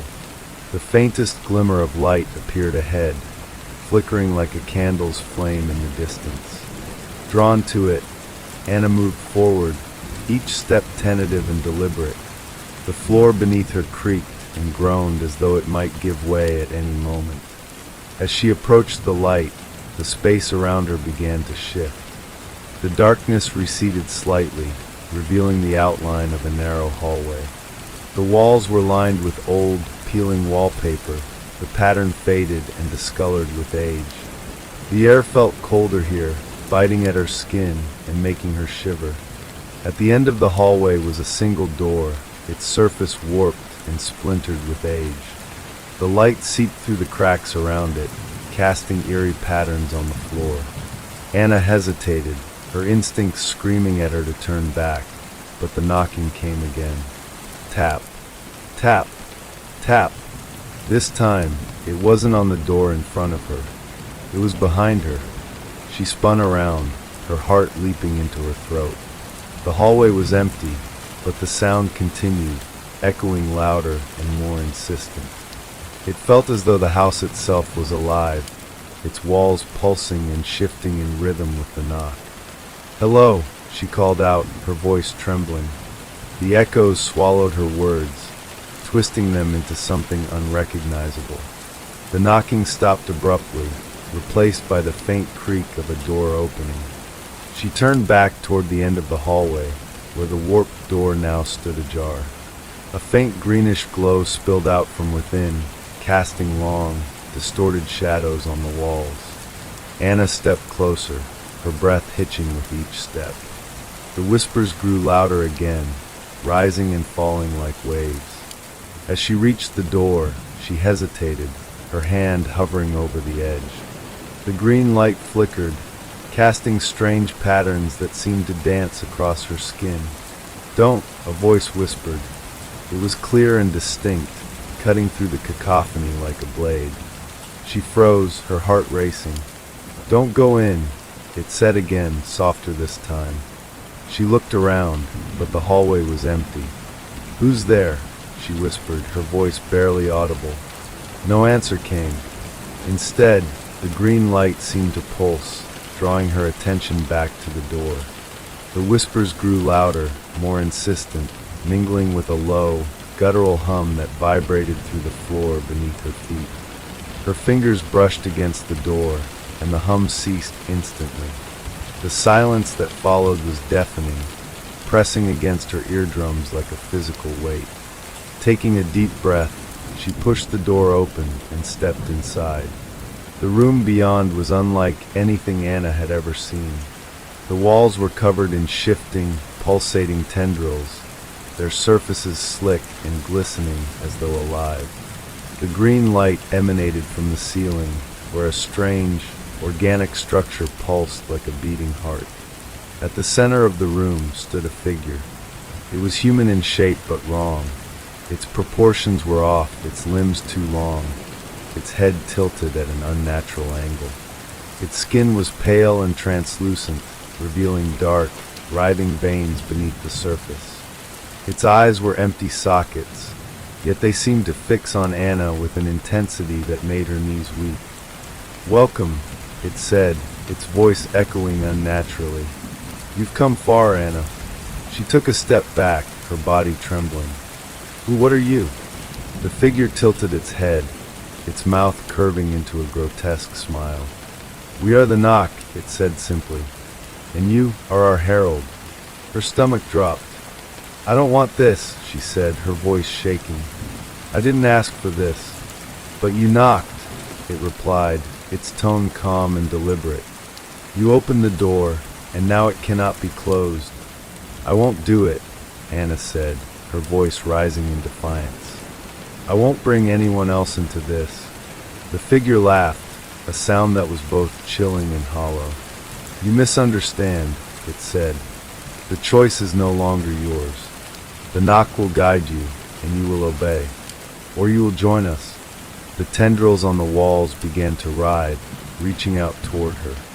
Panic surged through her, and she stumbled backward, her back hitting the cold, pulsing surface of the door. The figure stepped closer, its empty eyes glowing faintly. "Knock, Anna," it whispered.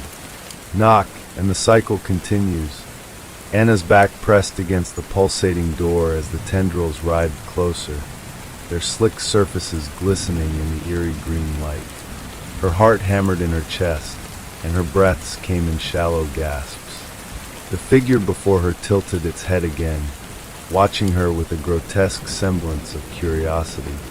"You can fight," it said, its voice smooth and mocking. "But it changes nothing. The Knock claims all." "I'm not going to do this," Anna said, forcing strength into her trembling voice. "You don't own me." The tendrils paused, their movements slowing, as though they were waiting. The figure chuckled, a low, unsettling sound that reverberated through the room. "We do not need to own you. The moment you knocked, you became ours." The figure gestured toward the walls, and the green light dimmed slightly. Shapes began to form in the pulsating tendrils, faces stretching and pressing against the slick surfaces. Mouths opened in silent screams, and hands clawed at the barriers that held them. Anna recognized some of the faces, people from her town who had disappeared over the years. Her knees threatened to give out as she stared, her mind struggling to comprehend the horror before her. "Do you see them?" the figure asked, stepping closer. They resisted too. They thought they could defy the knock. "But now they are part of us." "No," Anna whispered, shaking her head. "This can't be real." "It is as real as the knock," the figure said, its voice growing darker. "And you will join them if you refuse." Anna's mind raced, every nerve in her body screaming at her to run. But there was nowhere to go. The door behind her was locked, and the tendrils now formed a writhing barrier around her. She was trapped.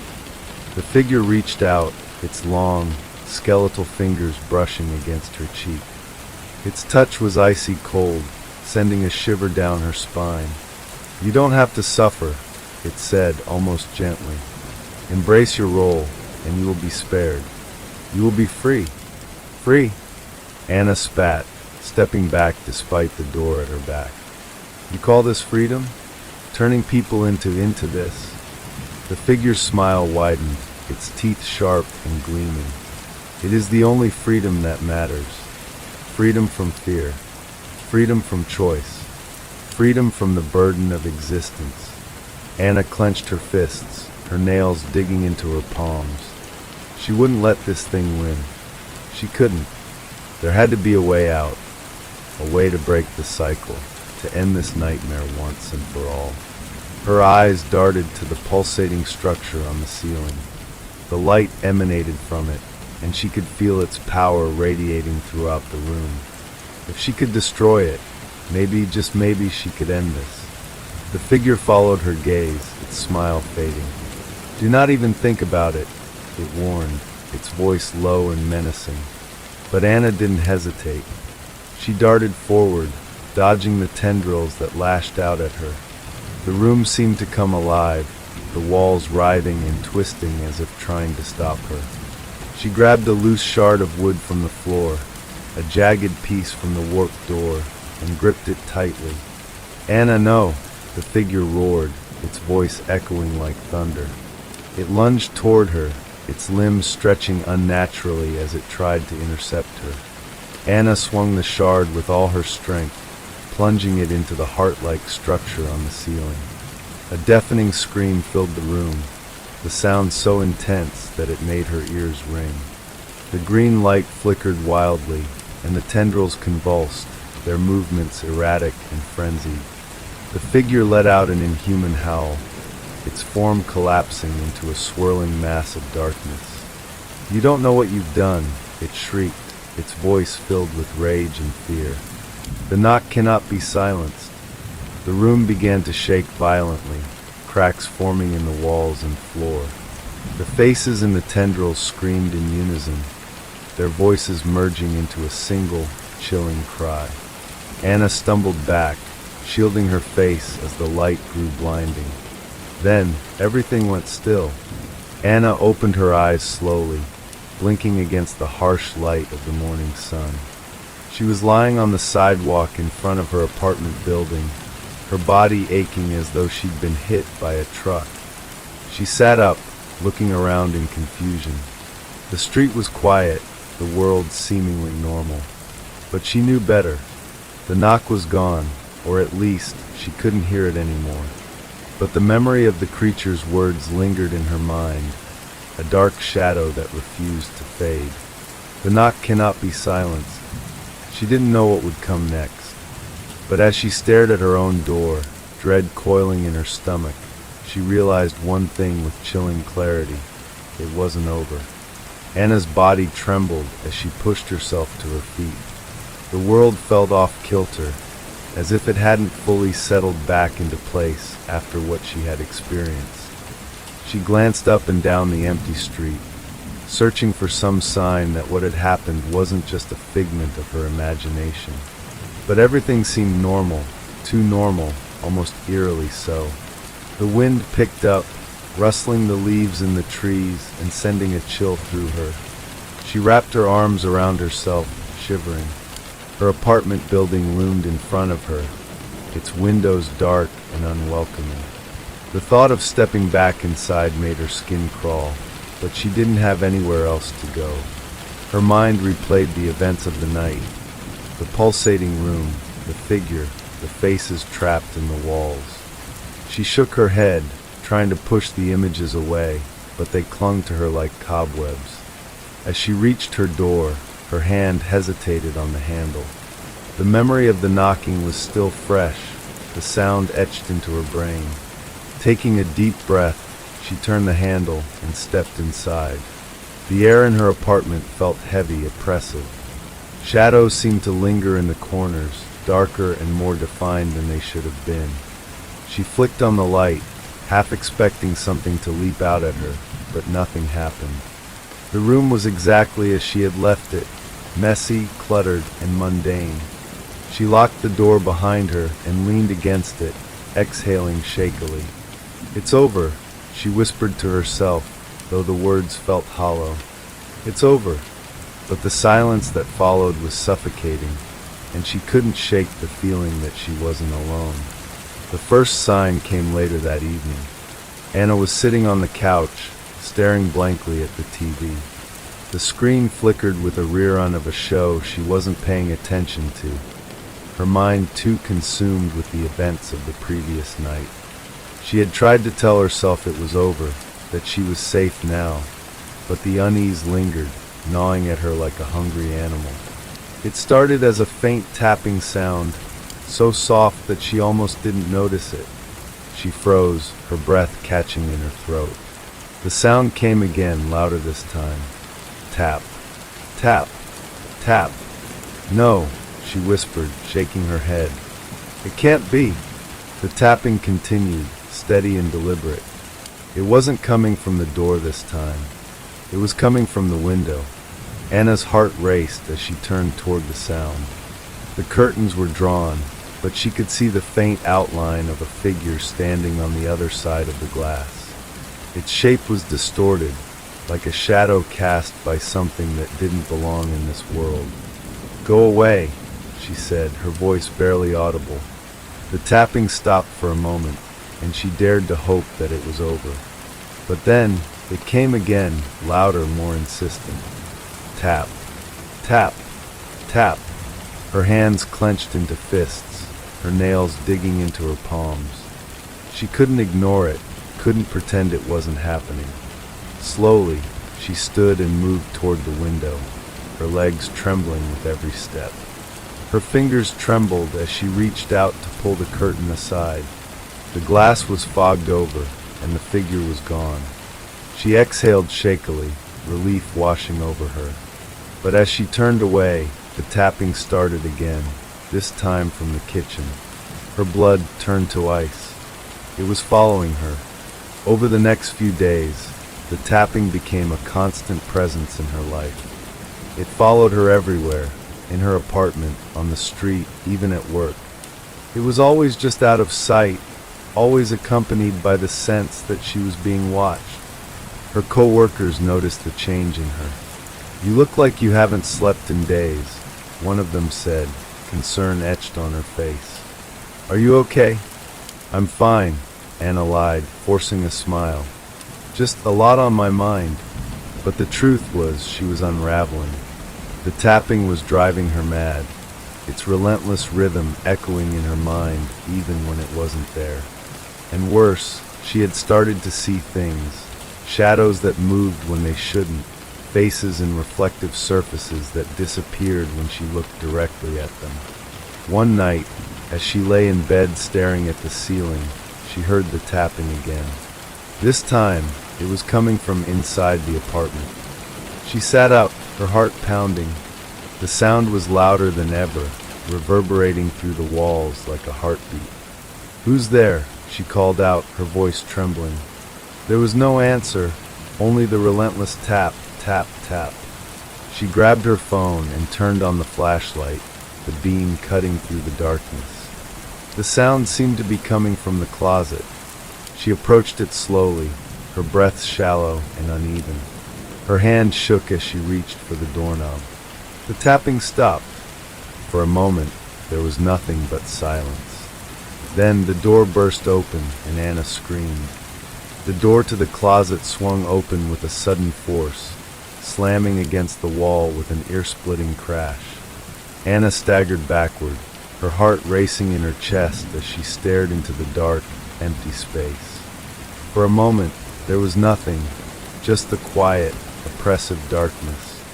The tapping had stopped, but the air felt thick with anticipation, as though something was waiting just beyond the threshold. Her mind screamed at her to turn around, to leave the closet and never look back. But her feet seemed to be rooted to the spot, her body frozen with fear. She couldn't tear her gaze away from the darkness inside the closet, as if something unseen was beckoning her closer. Then a shape began to materialize. It started small, just a flicker in the darkness, but quickly grew, a silhouette taking form in the shadows. It was like a person, but wrong, twisted, as if stretched and distorted beyond recognition. Its limbs seemed to bend at unnatural angles, its head too large for its body, and its eyes were wide and hollow, staring into Anna's soul. The creature stepped forward, its movements jerky and disjointed, like a puppet with its strings cut.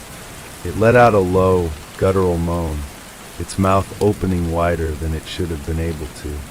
Anna's breath hitched as the creature's hand reached out toward her, its fingers long and spindly, ending in jagged claws. She stumbled backward, her legs shaking beneath her, but her body wouldn't obey her. The knock had followed her here, and now it had come to claim her. "Please," she gasped, her voice barely a whisper. "Leave me alone." The creature didn't respond. It only continued to move toward her, its mouth widening further, an unnatural grin spreading across its face. The tap-tap-tap began again, coming from all directions, reverberating in her skull. Anna's back hit the wall behind her, and she slid down to the floor, her mind racing. What did it want from her? Why couldn't she escape? She tried to scream, but no sound came. The world around her seemed to warp, twisting into a blur of shapes and shadows. The knocking was all she could hear now, louder and louder, until it drowned out everything else. The creature loomed over her, its hollow eyes fixed on her face. Its grin stretched impossibly wide, its jagged teeth glinting in the dim light. And then, as suddenly as it had appeared, it stopped. Anna blinked, her head spinning, and the creature was gone. Her breathing was ragged as she scrambled to her feet, her hands pressing against the walls to steady herself. She looked around, but the closet was empty. The tapping had stopped. The oppressive weight in the air lifted, and for a brief moment, it seemed as though she was alone. But the silence was broken by a soft, almost imperceptible whisper. "Anna!" Her body went rigid as she spun around, her eyes darting across the room. There, standing in the doorway, was another figure.